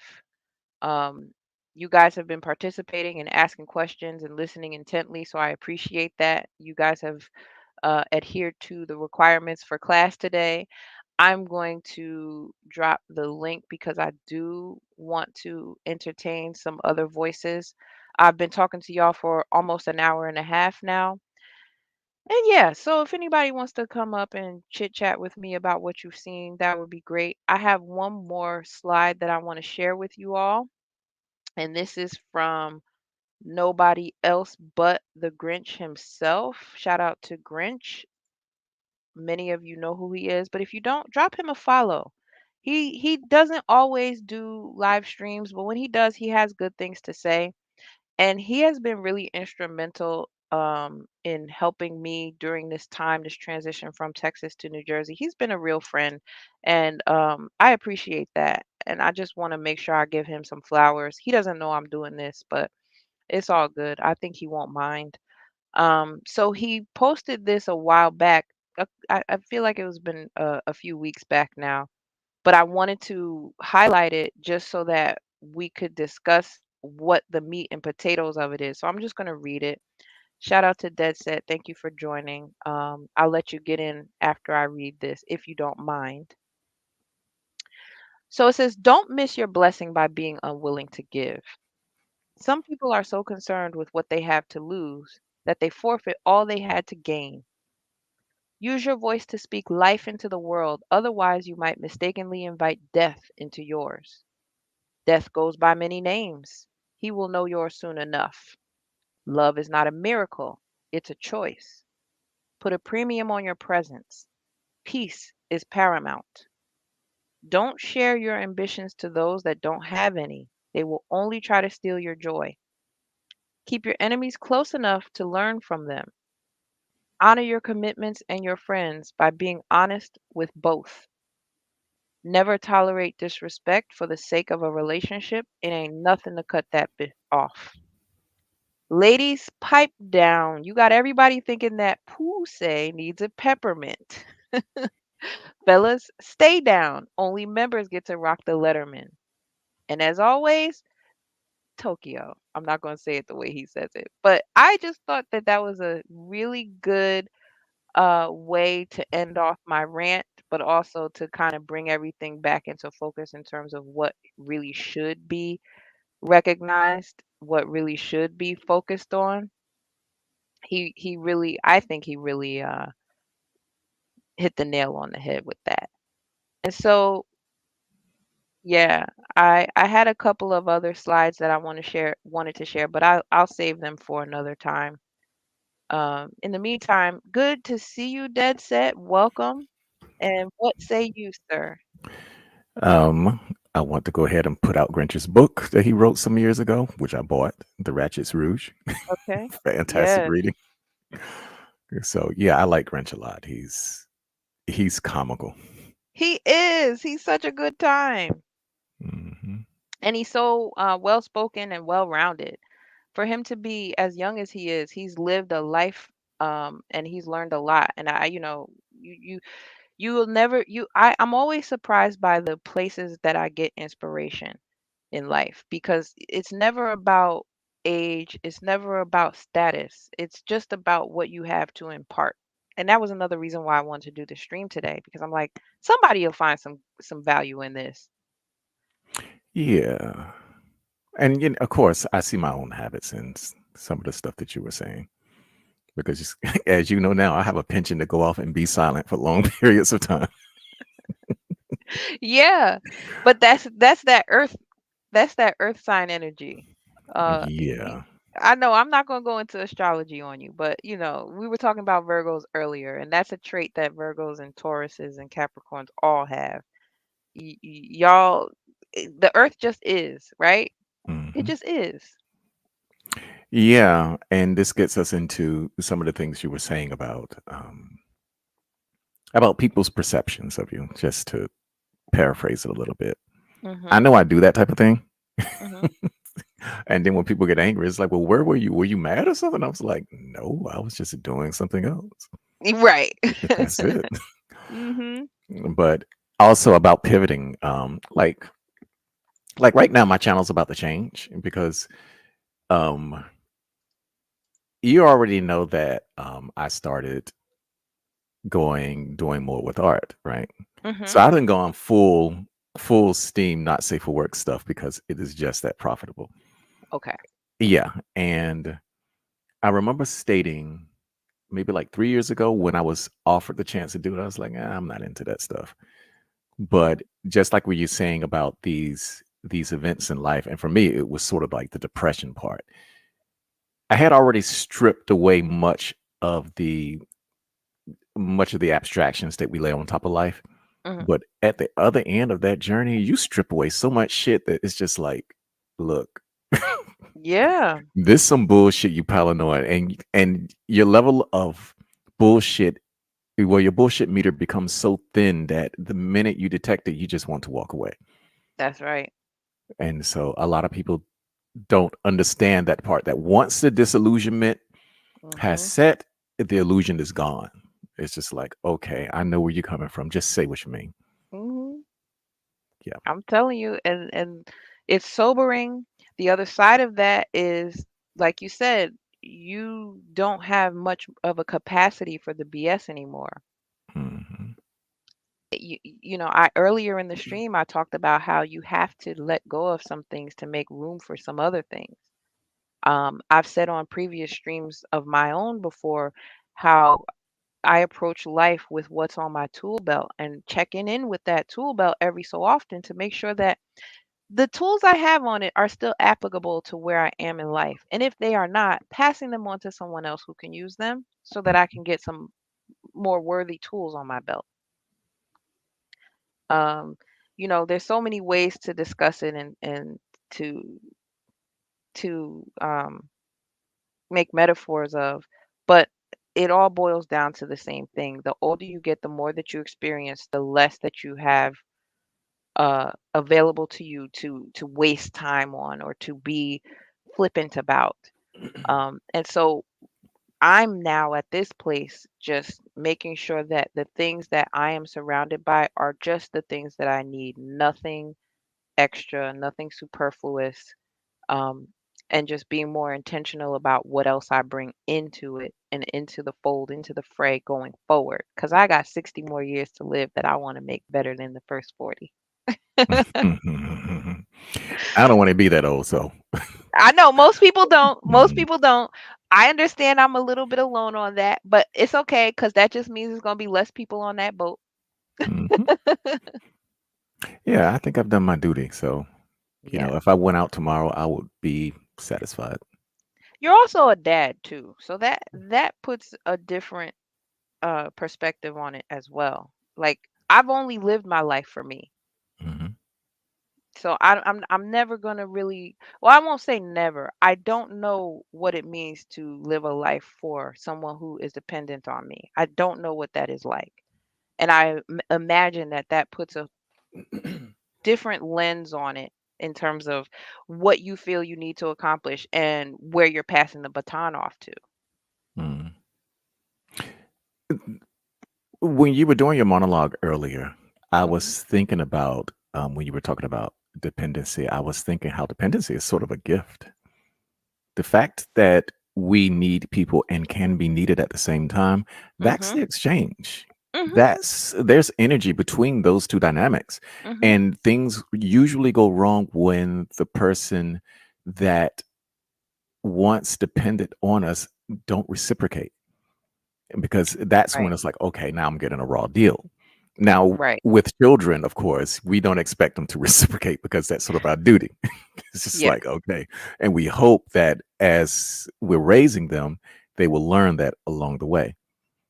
But dependency in itself on another human being, I think, I mean, that's just being social. That's Mhm. how we are hardwired. So when people get into, I don't want to be dependent on anybody. That's the reason why the independent woman thing is just, ugh, it just makes me want to Yep. vomit. Yep. It's like you should be happy to be dependent on men, because what I know about men being one is that we will give without expectation of getting back. Yeah. That's the reason why, that's how society works. Men Yep. give, we give our energy, we give our bodies, we give everything to the maintaining and building and the defense of society. Yep. And so I think that's something to be celebrated. I It don't is. mind that. It is. That's why I pulled this up that says black man, congratulate yourself for making it this far. It Mhm. it is something to be celebrated. Shout out to Better You who has joined us. I don't want to cut in if you had more to say, Dead Set, but Oh I no, do want I'll to. keep it short. Okay. So congratulations to both of y'all since you are both here and I can say so to you directly. What say you, Better You? Hola, thanks for having me up. You're welcome. Just to kind of piggyback off of Dead Set a little bit, um, I think the most dangerous thing about the whole "I don't need no man" thing is simply this: it creates a social. I can't quite find the right word, but it's almost stigmatizes joining up with somebody and combining forces to tackle a task or to achieve goals. And I'll be honest, the biggest game that's been played on us as black folks in America is this notion that we can succeed in a vacuum, that just through sheer hard work and determination, you can overcome everything, just all you in this vacuum. And it's like, good luck with that. Most everybody at some point, you know, Yeah, they have somebody that they turn to that's able to give them a little push along the way. right. And it's us, that collective pushing and pulling, that advances us as a collective. Yeah. I And agree. in real life, vacuums get cut off, Facts. right? And yeah. And astrophysics too. Life exists on planets, not in the vacuum of space. I'm just saying. Yeah. I'm just saying. Like we're already, you know, at a disadvantage. But then when you consider that the vacuum's always on, it's like, ah, forget it, you know? Yeah. It's a funny thing too, because what Better You was reminding me of is faith. With faith, you can move mountains. Everybody's heard that before. Mhm. Mhm. But that faith can be in your fellow man, because that's usually where you're putting it anyway. Yep. Mhm. So your fellow man, your fellow woman, that's where you move mountains, because we're not digging a tunnel on just prayers. We're digging a tunnel because we're putting the work in. Right. That's facts. And what gets me is how like we women can put up the stats about how we were not able to get bank accounts until, a few decades ago, and what it all took for us to be able to put our names on houses and buy cars and so on and so forth. And in the same breath, talk about how independent they are and how bossy they are. But it's like, you do realize that that is on the backs of the men who made it possible in the first place. Hmm. And if that didn't happen, we would still be there. That's true. I just that's one of those things where it's like, let's have that conversation. Let's talk about the root of things. Can we get back to that? Uh because I feel like so many of us have gotten so far away from it. We lack the gratitude for that root, that rooting, that foundation that makes it all possible. Even if you're single, as I'm a single woman, I'm still grateful for men. I'm still Hmm. grateful for everything that men, the two men who gave me compliments today, they don't know me from a can of paint. I'm still grateful for that. Hmm. There's nothing wrong with showing that gratitude and congratulating black men specifically, because y'all are fine. Black men are fine. I mean, every day I have an example of that. I come across black men all the time that I'm like, it just makes me always say, black men are some fine individuals. I would be remiss not to say that. So it's nothing for me when I walk past one of y'all to say hello Hmm. or smile. Ironically, here in Baltimore, I Hmm. walk past black women every day. And, some of them look very good. Resting bitch face. Yeah. Now, the white women that I walk past, because they started moving into my neighborhood Hmm. because the prices are lower. Hi, how Right. you doing? Good morning. I'm sitting back like, what's wrong with y'all? Why don't y'all compete? Because Hmm. I would not mind getting that. I mean, okay, for older black women, that's not an issue because older Hmm. black women, they greet you. Right. They have, they generally have manners. And, if I'm standing in line like at the grocery store, they will say something to me, pop up a conversation. I really enjoy that, especially the Jehovah's Witnesses who are out there with their Yes. cards. You can Yes. stop and talk to them all day. It's something that people don't know about Jehovah's Witnesses is that they like to talk. And it's Uh-huh. not always about their religion. They just like to talk about stuff in general. They're a people person. Mhm. So, and that's their whole goal. So that brings me to another thing, such as looking at people's beliefs and then just dismissing them when you don't even know what they're like. Right. And I'm going to go ahead and relay this story is that I used to watch this old man. Of course, you know about that. Well, they got a full time woman in there, so I don't watch him anymore. Mhm. And first, I disliked her because she was a bit forward. Okay. And, she was like, oh, we ain't watching that. That was like my first night. And so I was like, okay, I'm not going to say anything to her. Um, Later, I found out that she was a weed smoking, wine drinking Catholic who goes to church and Y- mass every Wednesday and every Sunday. And I really love this woman. She is Okay. hilarious. Okay. I like how that turned around. Yeah, and the thing about it is that had I said something, I would have ruined what would have come later. But because, I mean, I'm an older man now, so I'm wise enough to shut up and just wait and see. Uh-huh. I shut up. I let her do her thing. I watched her. And See? next thing you know, we started talking, and she turned out to See? be hilarious. I love that story. Thank you for sharing that with us. I Hmm. love how that turned around. That's and see, that's the kind of person I am too. I'm a small talker. I'll chat it up with anybody, but I try not to be so rigid in whatever it is that I don't put anybody off. There's Hmm. some people I come across that, just don't want to be talked to, and that's okay. But typically, I think that most of us have more in common with one another than we don't. Yeah. Yeah. So it sounds like you guys were able to find that common thread. Yeah. And I mean, that points to not being a reactionary so much. Just Mhm. wait and see what Mhm. the person is going to do. Patience.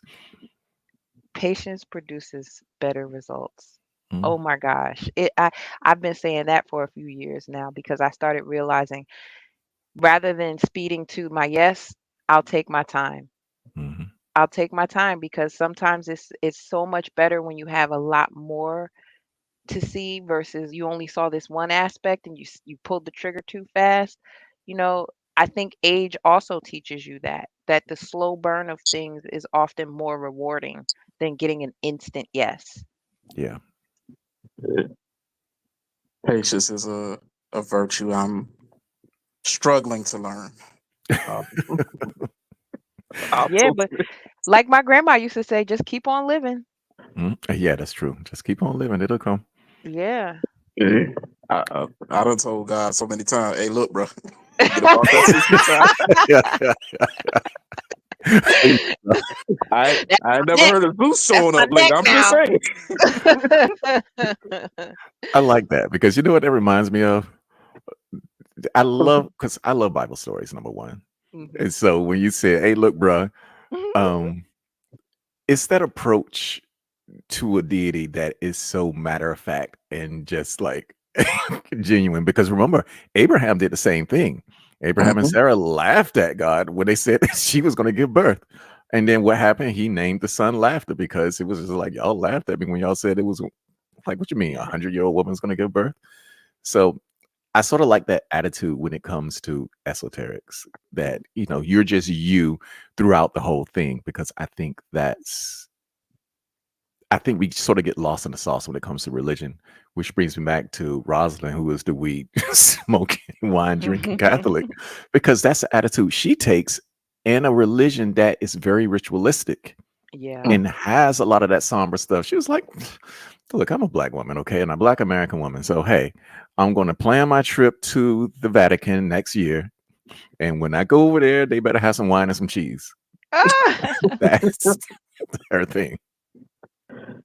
that's funny. I don't have a story nearly as good as that. But speaking of Jehovah's Witnesses, just a few days ago, two of them showed up to the door, and I always open the door for them. Mhm, Um, and they go through their spiel, and there's always one who's newly there, and then there's always one who's a little more seasoned mhm, to kind of show them the ropes. And in this case, the younger man was more seasoned than the older man. But they were both very pleasant. And as they were talking to me, I'm smiling at them. And, they get to the point where they ask me a question and they're getting ready to hand me something. And he's like, oh man, I'm out of my cards. But if you do me a favor, just go on to jw.org and you can read up about this stuff. And I was like, thank you. He's like, you're not going to do it, are you? I said, probably not, but I appreciate you. I still appreciate you coming by. And it was really nice talking to you both. And so mhm. they both smiled at me and said thank you and went on their way. Yeah. It cost me nothing to listen to that 2-minute spiel and share a smile with two people, Mhm, you know? I just wish more of us could do that instead of, being so willing to project our sadness, anger, frustration out on people who have nothing to do with it. mhm. You Yeah, know, because at the end of the day, they're trying to. Yeah. yeah. You know, the whole RBF thing is kind of funny sometimes, where I think some of us guys get so used to it that, like, when a young lady actually does smile back and say, "Hey, how you doing?" and engages you genuinely and kindly, it's kind of like it sets off almost like your spidey senses, like, "Oh, it's a setup right here." Like, what's Yeah. that song with Lil Wayne? Mona Lisa. Like, oh, nah, I ain't about to get got. I'm always reminded of what you call it, Admiral Akbar. It's a Oh yeah, trap. it's a trap. Yeah, brother. Yeah. But one thing that I do miss, and I'm glad that the black women around here, the older black women, don't do it because I remember back in the 90s, they were, how black women speak to you. It's like, hey, baby, like if you go through the line or Hmm. they're dealing with you at the register, they have these terms. Oh, yeah, sweetheart. Yeah, this. Yeah, baby. Yeah, this. That whole thing. It was always very endearing. And I was in line at the McDonald's. At this McDonald's down the street, and the woman called the the girl who was at the register, and this girl was in her 20s, sweetheart. And the girl looked at her and said, "I'm not your sweetheart." And I was like, "Wait a minute." I was like, "Dude, really? That's not." Even now, I'm speechless about it because I've seen it happen before. But for some reason, because it was a young black woman dealing with an older black woman, it threw me off because number one, I'm in Baltimore, and number two, this is what I'm used to, and this is how they speak around here all of the time. So this young black woman knew they spoke that way. So why? I mean, she could have been in a mood, or something like that. I don't know what her story was, but it's just the fact that she actually did that in public because everybody in that restaurant looked and was like, did she just say that? That's Yeah. not becoming of our culture. We don't do things like that. And this is why I say, like, what happened to in public showing that reverence and honor for one another, and then in private maybe pulling that person to the side if you had a problem with something. Hmm. That's something we can easily all do, and it would improve our relations so much more. Yeah. What do you guys think about this quote that I have pulled up? It says, when people fall in love with someone's flowers but not their roots, they don't know what to do when autumn comes. Oh, that's pretty good. Mm. Yeah, I like this one. It resonated with me because of what I was talking about earlier with people who, women, when it comes to only connecting with other women when it's a source of pain rather than a source of gain, and seeing something and coveting it because it's not yours and you think you should have access to it. It's like you really ready to fall in love with the flowers, but never the root, never to get deep enough to see beyond what just meets the eye. So when Mhm. that autumn comes, that's why you still have white women who will look at you and smile versus a black woman who will scowl. Because Mhm. when autumn comes, they never saw your roots to begin with. They only saw the flowers and they decided, well, I don't want carnations. So to me, and this might just be a product where I'm at in life right now, but it says to me that those people who don't know your roots are the ones who's going to leave when the autumn comes. They are unwilling to put the work in to see another bloom of you. Hmm. Autumn leaves always leave the tree. Mhm. I like crunchy leaves. I, Hmm. I have to throw that in there. I know I'm silly and that's funny, but I seriously love that part of early fall when the leaves start to come off of the trees and they're on the ground and you can, you're walking through them and you're crunching them as you go along. There's something so gratifying about that. What do we know about leaves that are not on a tree?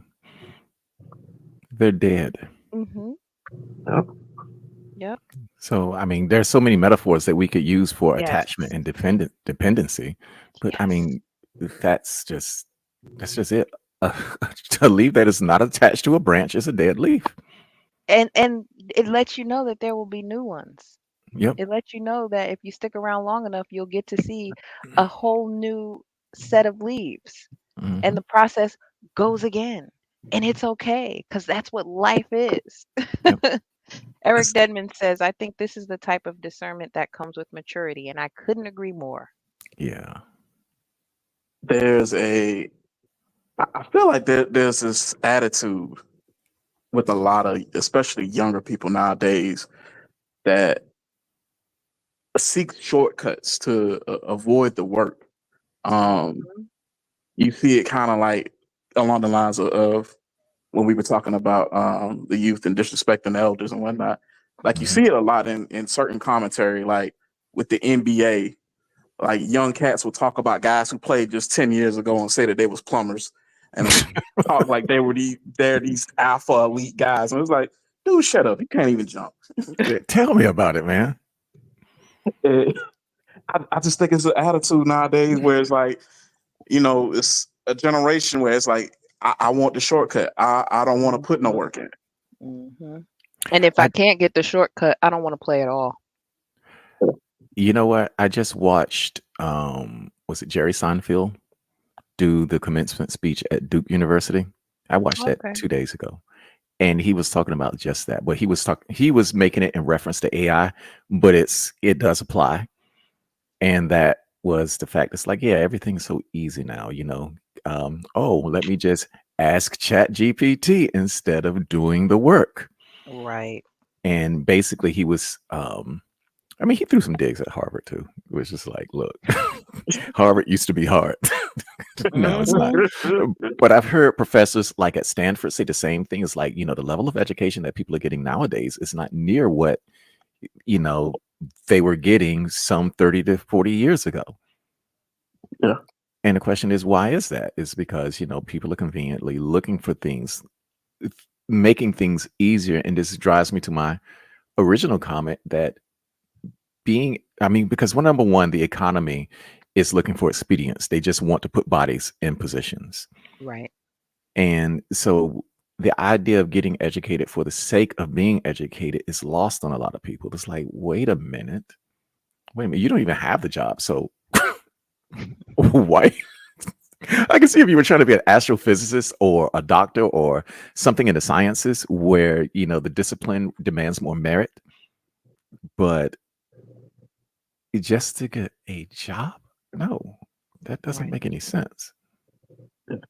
I'm so glad you said that because, I've been racking my brain over here and stressing out about trying to find a job for the sake of having a job. And it's like, I got one and then I got fired a couple weeks later. And it's like, well, what was the point of that? Yeah, Like, that you know, was a waste of time. yeah, it's like I pledge my loyalty because even at the time that they hired me, they're like, "Hey, we don't want to hire you if you're not going to really be here, and we know you're overqualified, but if you're not going to really be here, then maybe you should." And I'm like, "Nope, nope, you got me. I'm good. Anything I do in addition to this will just be that in addition to, not in replacement of. I'm happy to be here." And it's like, "Oh, actually, this isn't a good fit." And it's like, "Well, am I overqualified or is this not a good fit? How can both be true?" Hmm. You Um, know, Go ahead. um, my grandfather would always say certain things to me, and one of his little sayings was, "Anything worth it ain't easy." He would always say, Yeah. Oh, that's um, the Puritan work ethic. "Yeah." Mhm. He would say, "Oh Lord, I'm blanking on it. I had it right at the tip of my mind." Sorry about that. Yeah. It's It'll come back to you, and when it does, please tell us. But in the meantime, I want to get to what Maggie typed a couple minutes ago. She says, "There will always be people that tell you you're wrong, no matter what you do. There will always be people who hate you single. There will always be people who hate your loyalty to your person. Be okay with people making fun and thinking you're a fool. Then you can be happy. I have to admit, I learned this at a young age, being an only child and a loner and a geek. Mhm. Like, people are always gonna make fun of me because I'm the first one with my hand up. I did the homework early. I went ahead. I'm reading books over the summer. Yes, people thought I was a fool, made fun of me for being still playing with my Barbie dolls in high school. Like, but I was happy. These were things that made me happy. And once I made peace with the fact that, I'm gonna get ridiculed because the things that I find joyful are things that people in my age cohort find beneath them, it's just gonna have to be that way. Mhm. and I got it now. I Okay. remember it because growing up, I was a little bit of a savant. Like a lot of things came naturally to me, Mhm. and if it didn't, those were the things I was extremely fickle with. Okay. And my granddad, it was baseball, ironically, and fielding. I could hit, I just fucking sucked fielding. Um, he he told me to stick with it, and I was like, I don't want to. I was like, why should I? And he said to me, he said, it's in your adversity where your Mm, grace resides. mhm. He's like, those things that are tough, those things that you have to work to overcome, those are the things that make you better and shape you into a better version of your purpose. And ultimately, on the other side of that, that means it sucks to go through, but it means that you're going to be a more formidable person. And when we talk about taking these shortcuts and whatnot, it's like the person that's left there by bypassing and cutting out all of the work, you might have gotten there, but can you stay there? Because now you don't have the character, you don't have the acumen, the fortitude to actually stick it out that comes with actually going through the process. Right. Yeah, the process is literally the hero's journey. Ooh, I like that. Hmm. Mhm. So we can talk about, the goal. Once you get to the goal, guess what that means? That means you're starting over again. That's all that means. Okay, you Yep. finished this task, on to the next. And I can relate to what you were talking about being a savant and picking up things rather quickly in general. And so I think that's also why I've struggled in my older years now because things are not coming to me as easily as they once did. And so it's like, well, what's wrong with the thing? I keep hitting it, but nothing's happening, like why am I not catching on like I usually do? And it makes me hyper focused on that which is not coming to me so easily until I realized, okay, this is a different area of life now, Latoya. It's not going to be the way the previous years have been because you need something else where you're going. Yeah. I think part of that is also realize that everybody else is going slower too. Yeah. Oh, yeah, that too. But that never stopped me. That never phased me. It's like, well, I'm staying at this speed. You guys can keep going slow if you want to. Hmm. Yeah, I'm just like the river is not running so hard right now, but it's no less rapid. Right. So, it's just that those young folks behind me, they just they got the bodies to keep up with that. Honestly, but like I Hmm. need a break, man. So let me just go ahead and flow with this river a little bit and just take these bumps before I start paddling again. Yeah. And Now and it would being be nice to have okay. somebody else in my boat, but For sure. And that's yeah. that's how I feel too. Like it would be really nice if we were paddling together Hmm. and easing, whatever this is for the time being so that we both can at one point lean back. Hmm. Yeah. I want to talk about also because it's sort of a tangent, but not really. It's sort of a tangent, but not really. It's a tangent, just not a hard one. Plot twist. Yeah. The the guy putting his wife in the blender. Now, I've been on Quora arguing with these people about I don't know if y'all know about the alt-right arguments that they believe that a society with less diversity has less crime. That whole thing. Have you seen that online? Yeah. I Okay. have, yeah. Yeah, it bothers me because I know that all of the great cities in history have been diverse.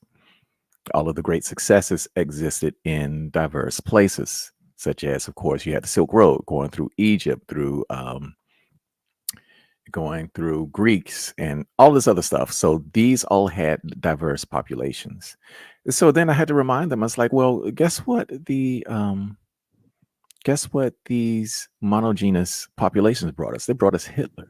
They brought us Stalin. They brought us all of this stuff. And so they will sit there and swear out things about places like Switzerland and Poland that because they're mostly white, they don't have all of these issues. And I'm sitting back like, this is another story that tells you that you are absolutely wrong.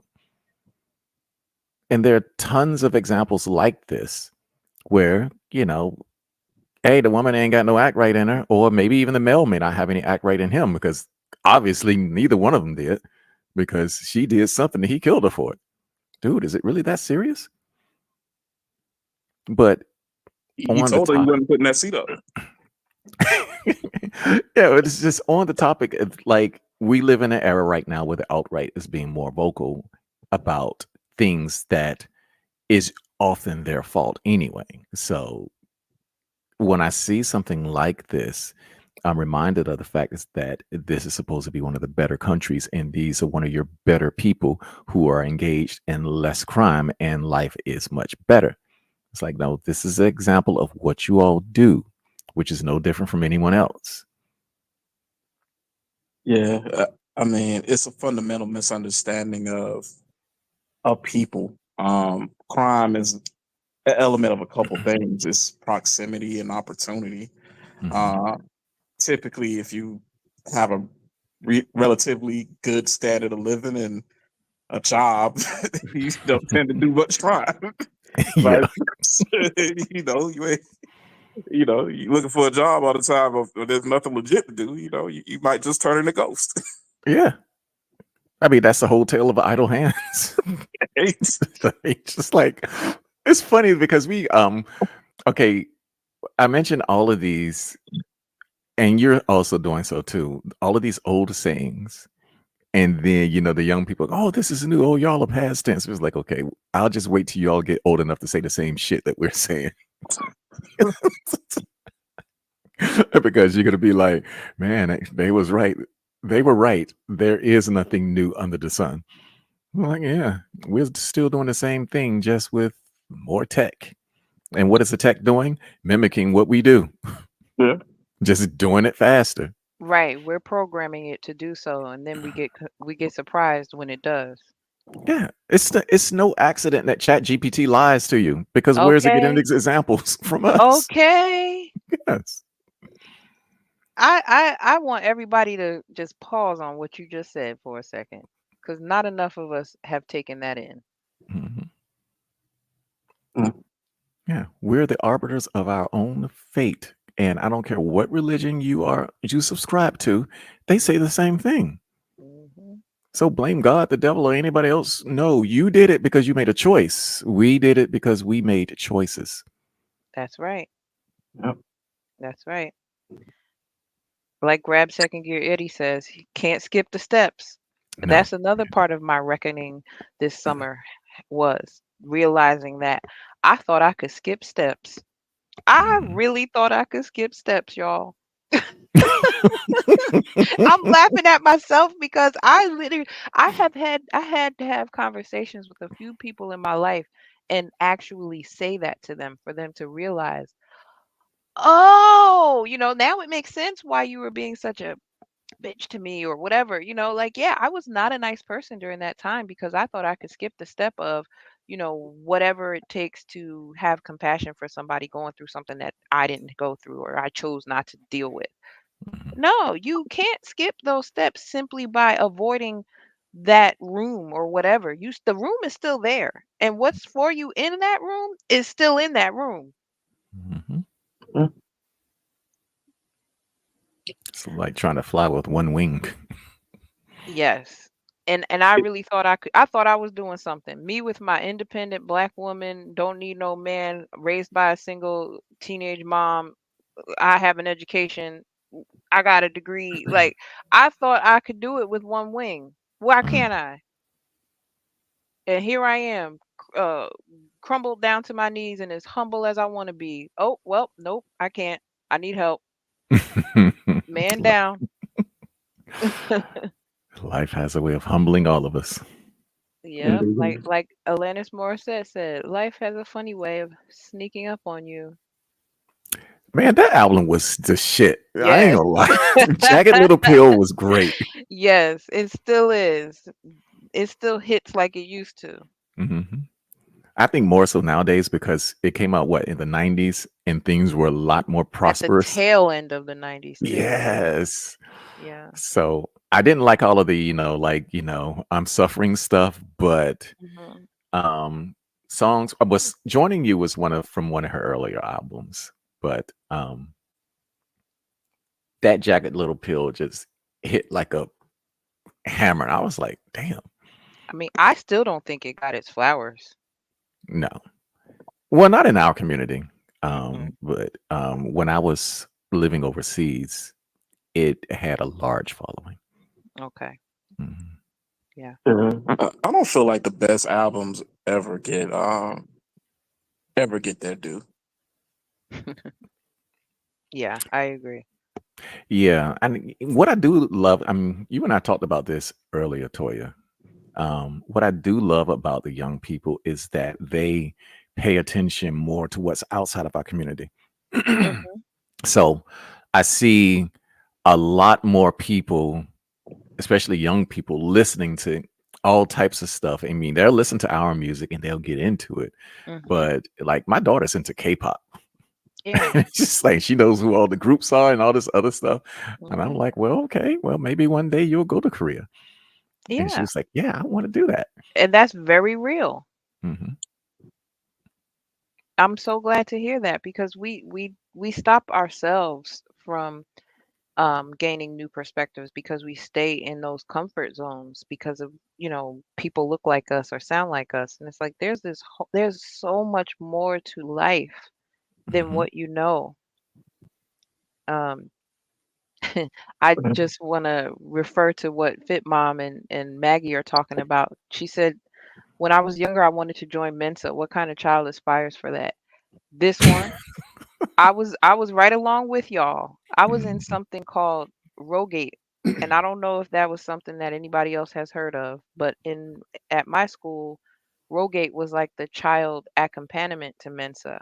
Hmm. And you know, I was so proud to be one of two black people in it, like, and I was getting my geek jollies every time we would have a meeting. We would do model UN, we would do debates, we would do spelling bees, and all kinds of presentations and stuff. Which at this time, didn't gain me anything in my adult life, but I remember as a kid just wanting to learn as much as I could and be as smart as I could. And, you know, that was why I used to study the dictionary. Hmm. But You too. yeah, but see, that's the thing. I think that's why all of us are connected here on this YouTube because we have that commonality. There's no coincidence in that. And that many of us, a handful of us, see each other in different chats because we're all kind of connected to that sense of wanting to know and be and do more. Hmm. One thing I loved about, because remember, the dictionaries were very large back then, Oh Yes. yes. and to sit down Indian style with that, with the weight of that dictionary in your lap, Yes. Yes. you know Yes. what I'm talking about. Back Oh, when your this, spine wasn't a thing.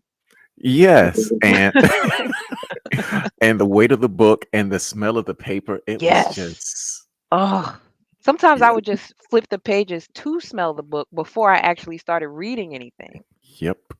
Yeah. Uh, we had a New World Encyclopedia, and it Mhm. had like that those two big volumes. The dictionary was split A through L and then M through Z. Mhm. And I, Oh yeah, and remember the little like they had these little cutouts for the pages where you could stick your finger in. yep. Oh yeah. Okay, I don't remember that, but I'm gonna leave that to y'all. Okay. Yeah, because it had these. Yeah, that's To it's a flip to the funny letter, thing yeah. because this is what I dislike about the internet and reading books online is because it's not a sensory experience like that. Yeah, it's not It's like I'm tangible. sitting down, I'm either looking at my tablet or Yeah. I'm looking at a computer screen. But to have natural light on a page of a book while I'm lying in bed reading it is just, half the time I don't even lie in bed to read. I lay on my shades Mhm. because it's down in the basement and it's cool down there. Mhm. But I miss that sensory experience, and it's I think it's very clear that most people are missing it because I think that our elements are symptomatic of those little things that are missing in our lives. Yes. Oh yeah, we had the whole thing, Mister Shit. And we did. And I remember these clear plastic overlays. I Yep. remember that. You would flip a page and it would add something more to the illustration. Oh, I can almost smell that page just by reading this. Yep. That is so funny. I see, and I love that we have those connections. I love that we can all relate to these types of things. I hate that for the younger generation they can't and probably never will because what interest is it of theirs to pick up an actual book and flip through it? That has been all Well, but removed. I remember I remember watching Malcolm X, and I remember my dad would always say to me, like, you know, son, you should just sit down and flip through the dictionary a little bit. And I'm like, dictionary is not a book. Yes, it is. and and I remember seeing Malcolm X and him talking about he wanted to be more articulate, so he read the dictionary. So I Yes. was Mhm. like, dang, maybe that pop what Pops was trying to say. Maybe he just didn't finish. Yep. So It's just go ahead. so I sat down and I made it through that first big volume, with, like the 3-inch spine, like A through L. Mhm. I remember my pops came in on me one day. He was like, "What are you doing?" I was like, I'm finally doing what you said." And he just gave me a look of approval, like, Finally, this hard headed boy is listening. Yeah. My son is Well, finally getting to that point, but go ahead. no, I just wanted to say thank you for the Cash App to D Scott. I did not post my Cash App information for this stream because I wasn't looking to, but I appreciate the one that did come through and any that come through thereafter. I'm very appreciative. Thank you so very much. Mhm. Always. Mhm. Look, gratitude is not in the title for no reason. I'm every time, every chance I get, I was just in the car and I said, you know what? I'm just grateful for being able to get in the car and go. I have a car that's paid for with gas in the tank. I'm Mhm. grateful. I'm grateful to be here to see this day. I'm glad. I think that's part of the do you feel a sense of liberation in that now? I mean, Hmm. because, now that you don't have those things, you have less, Yes. but you have more to be grateful for. Oh, certainly. Mhm. For sure. I do. Yeah. Because I found a great deal of peace in that because, I mean, granted, even though I still like, I don't have a car anymore because that got impounded and then sold off. Hmm. So it's just like, well, who cares? Yeah. Yeah. Because that's one less thing for you to have to worry about now. Mhm. And we do a good job of filling our lives with worry when really we should be showing gratitude for what our lives have in them. Um, Yeah. and That's so, a yeah, I just want to make sure I say that and I exhibit that and I'm intentional about expressing it. I think it's interesting because I remember when my car got impounded and then it was sold, and this was at the height of my court case. Hmm. And I remember lamenting the fact that I had not been without a car since I was what 19 years old, Hmm. and here I am now in my 50s, and I don't have a car, and Hmm. I had to get through that fire. It's like this don't Yeah. make no goddamn sense. Yeah. It's just like how the Yeah. hell am I 50 years old and don't have a car? Shaking your fist at yourself. Yeah. And so Hmm. then once I started doing the public transport thing, and like I go to DC on the Mark or the Amtrak, Hmm. it's just like, you know what? I kind of prefer this because number one, I don't got to deal with those idiots on the road. Yeah. And number two, the girls look good when they get get on that train Okay. because Okay. we go past BWI Airport. And of course, Okay. BWI is an international airport, and all kinds of people get on that train to come to DC, Baltimore, and deal with this area because we have a lot of schools out here. Right. So I've met some great people on this train. Actually, I had a bottle of whiskey one time on a train, and we were because of course, the train allows you to drink alcohol, and we were sitting there getting lit. These people I Nice. didn't even know, and it's just like, oh yeah, this is much better. I live for those kinds of things. Yeah. I really do. That's why I'm a small talker. When I meet people, I don't mind chatting folks up because I live for those opportunities. I had a woman come and talk to me for a good half an hour the other day. I was sitting in my car getting ready to get out. She didn't even let me get out. She just Mm, kept talking to me. But I was grateful for it because we, shared some insights about when she went to Tennessee and my friend had just been in Tennessee. So anyhow, yeah, I look, well, like I said earlier, we have more in common with one another than we don't. And if we yeah. don't stop and um, take the opportunity to relish in those moments, we will never truly see the beauty of life. Because it Hmm. is in those moments that you really are grateful just to be here, and all the trappings of life cease to matter. Yes. yeah. Do you remember when I told you about the oh, you got something better you because I don't want to talk too much. Oh no, you're good, brother. Okay. Remember I was telling you about like somebody would told you when I was telling you about somebody would text me and then I would say something like, did I tell you about that? Probably. Okay. And there was this one time. Well, anyway, I made it a habit that when somebody's texted and asked for something, maybe I told Hmm. my sister about it. I would say something like, "Well, like this woman was looking for somebody," and I said, "Well, I'm sorry, you had the wrong person." And She she said, "Oh, I'm sorry," and then I sent it back. Well, I hope you find who you're looking for, and I hope that you have a very nice day. And then the woman writes back, "Oh, you're very kind." And it happened a second time. So every time somebody either dials wrong and I pick up, or they send me a text and it's mistaken, then I would just send them some good cheer. Mhm. Mhm. And when I send them good cheer, I usually get a response. And I made a couple of Facebook friends that way because they gave me their Facebook information. It's like, "Oh, you were really a great person." Which is like, no, I didn't tell him I was an asshole. But at the same time, it was just like, look, I'm going to give you some sunshine today because, especially if you're looking for someone and you can't find them, because I know how that feels.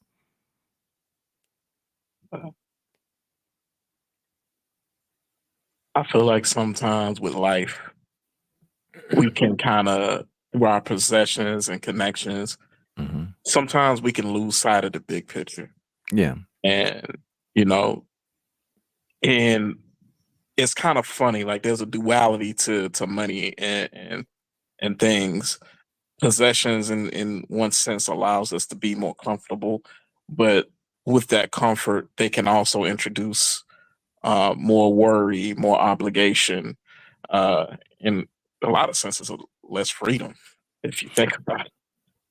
Oh, yeah. You're talking about how I felt after I got divorced my first time. And there was this young woman that I was dating.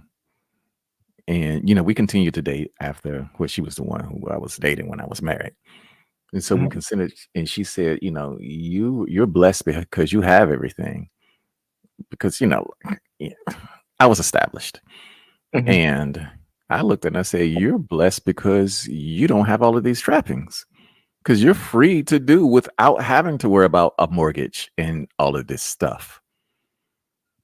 yeah, So that that experience, because that was the main experience that drove me to wanting to have children, because having a house and the material things that I had, they were really meaningless unless I had children.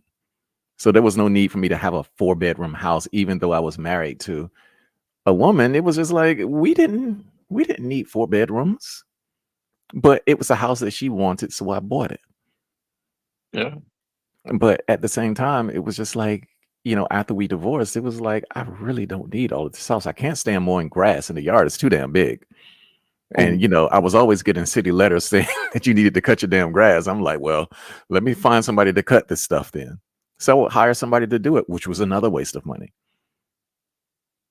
And so, once I had children, that house took on a very different definition, because now this became the place where my child was, and it yeah. meant something completely different. So it gave purpose to the material.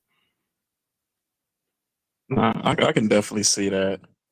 Um, I'll be honest with when I went through my divorce, I Mhm. felt like my most prized possession was my CD player.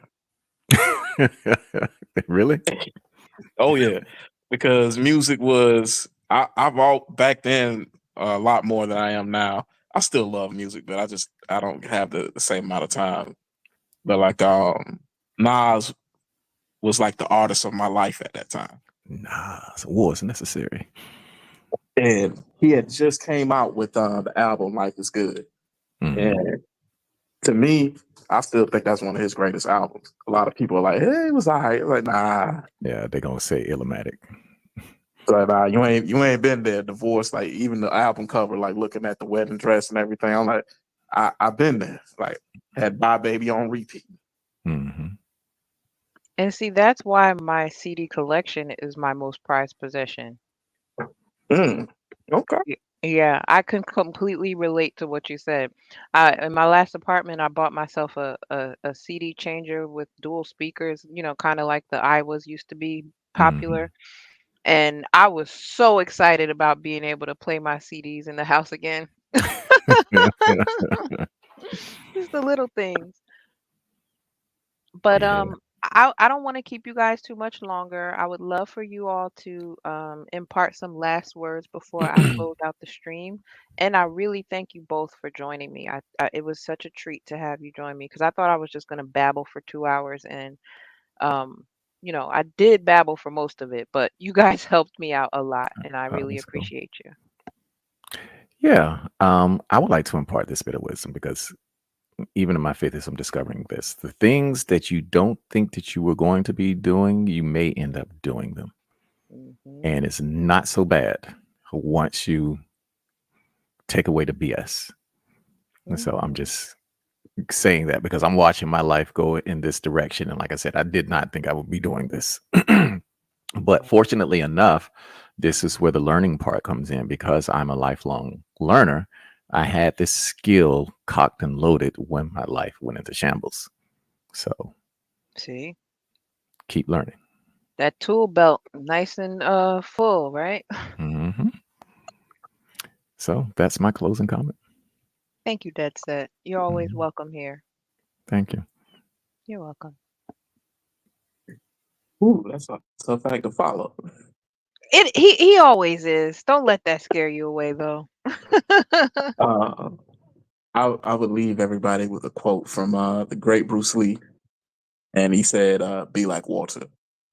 And in this season, in this particular time in America, I feel that everybody is getting thrown so many curveballs. There are people who are going to getting up, getting dressed, going to work, and coming home without a job, and everything in between. And in this season of life, I would simply say, be adaptable, be flexible. Those things which you maybe didn't consider. Um, it's one of those. This is one of those times where we really have to get outside of the box in order for us to define our grace and prosperity. Hmm. That's a word, better you. And I like what you have there. Best self floating. Same here. But you have a great one, love. All right, you too. Thanks again. Mhm. All right. So if you made it to this point, I hope you've hit the like button already. If you didn't, you can do it on your way out. I promise no one will know. But I appreciate you very much for rocking with me as I tackled the topics of gloom, gratitude, and grief and shared some information with you all about where I'm at right now in life and what I've got going on and so forth. Thank you so much for joining. And if you have any questions for me before I go, please go ahead and type them in the chat. If not, go ahead and leave me a comment and I'll be sure to get back to you later on. I have not eaten yet today, so I'm going to go figure out a meal for myself now and ease on into my Friday evening. I hope you all got something worthwhile out of listening to me today or from listening to other people that were here. I hope you come back another time when I discuss something else. I did want to talk about deliverance and didn't get to that, so maybe I'll save that for another time. But my gratitude abounds for everyone here. My my gratitude abounds for being here in this life and for what is to surely come soon. I'll keep you all posted until then. Um, thank you for the compliments. I see Maggie and Mr. Shook said it was a great show, so I appreciate that. Um, and as always, I like to tell you guys peace, ease, and whatever you please, because I really mean that. It's not just something I say. I'm grateful, and I want to pass those sentiments along to you wherever you are and wherever you go. Until next time.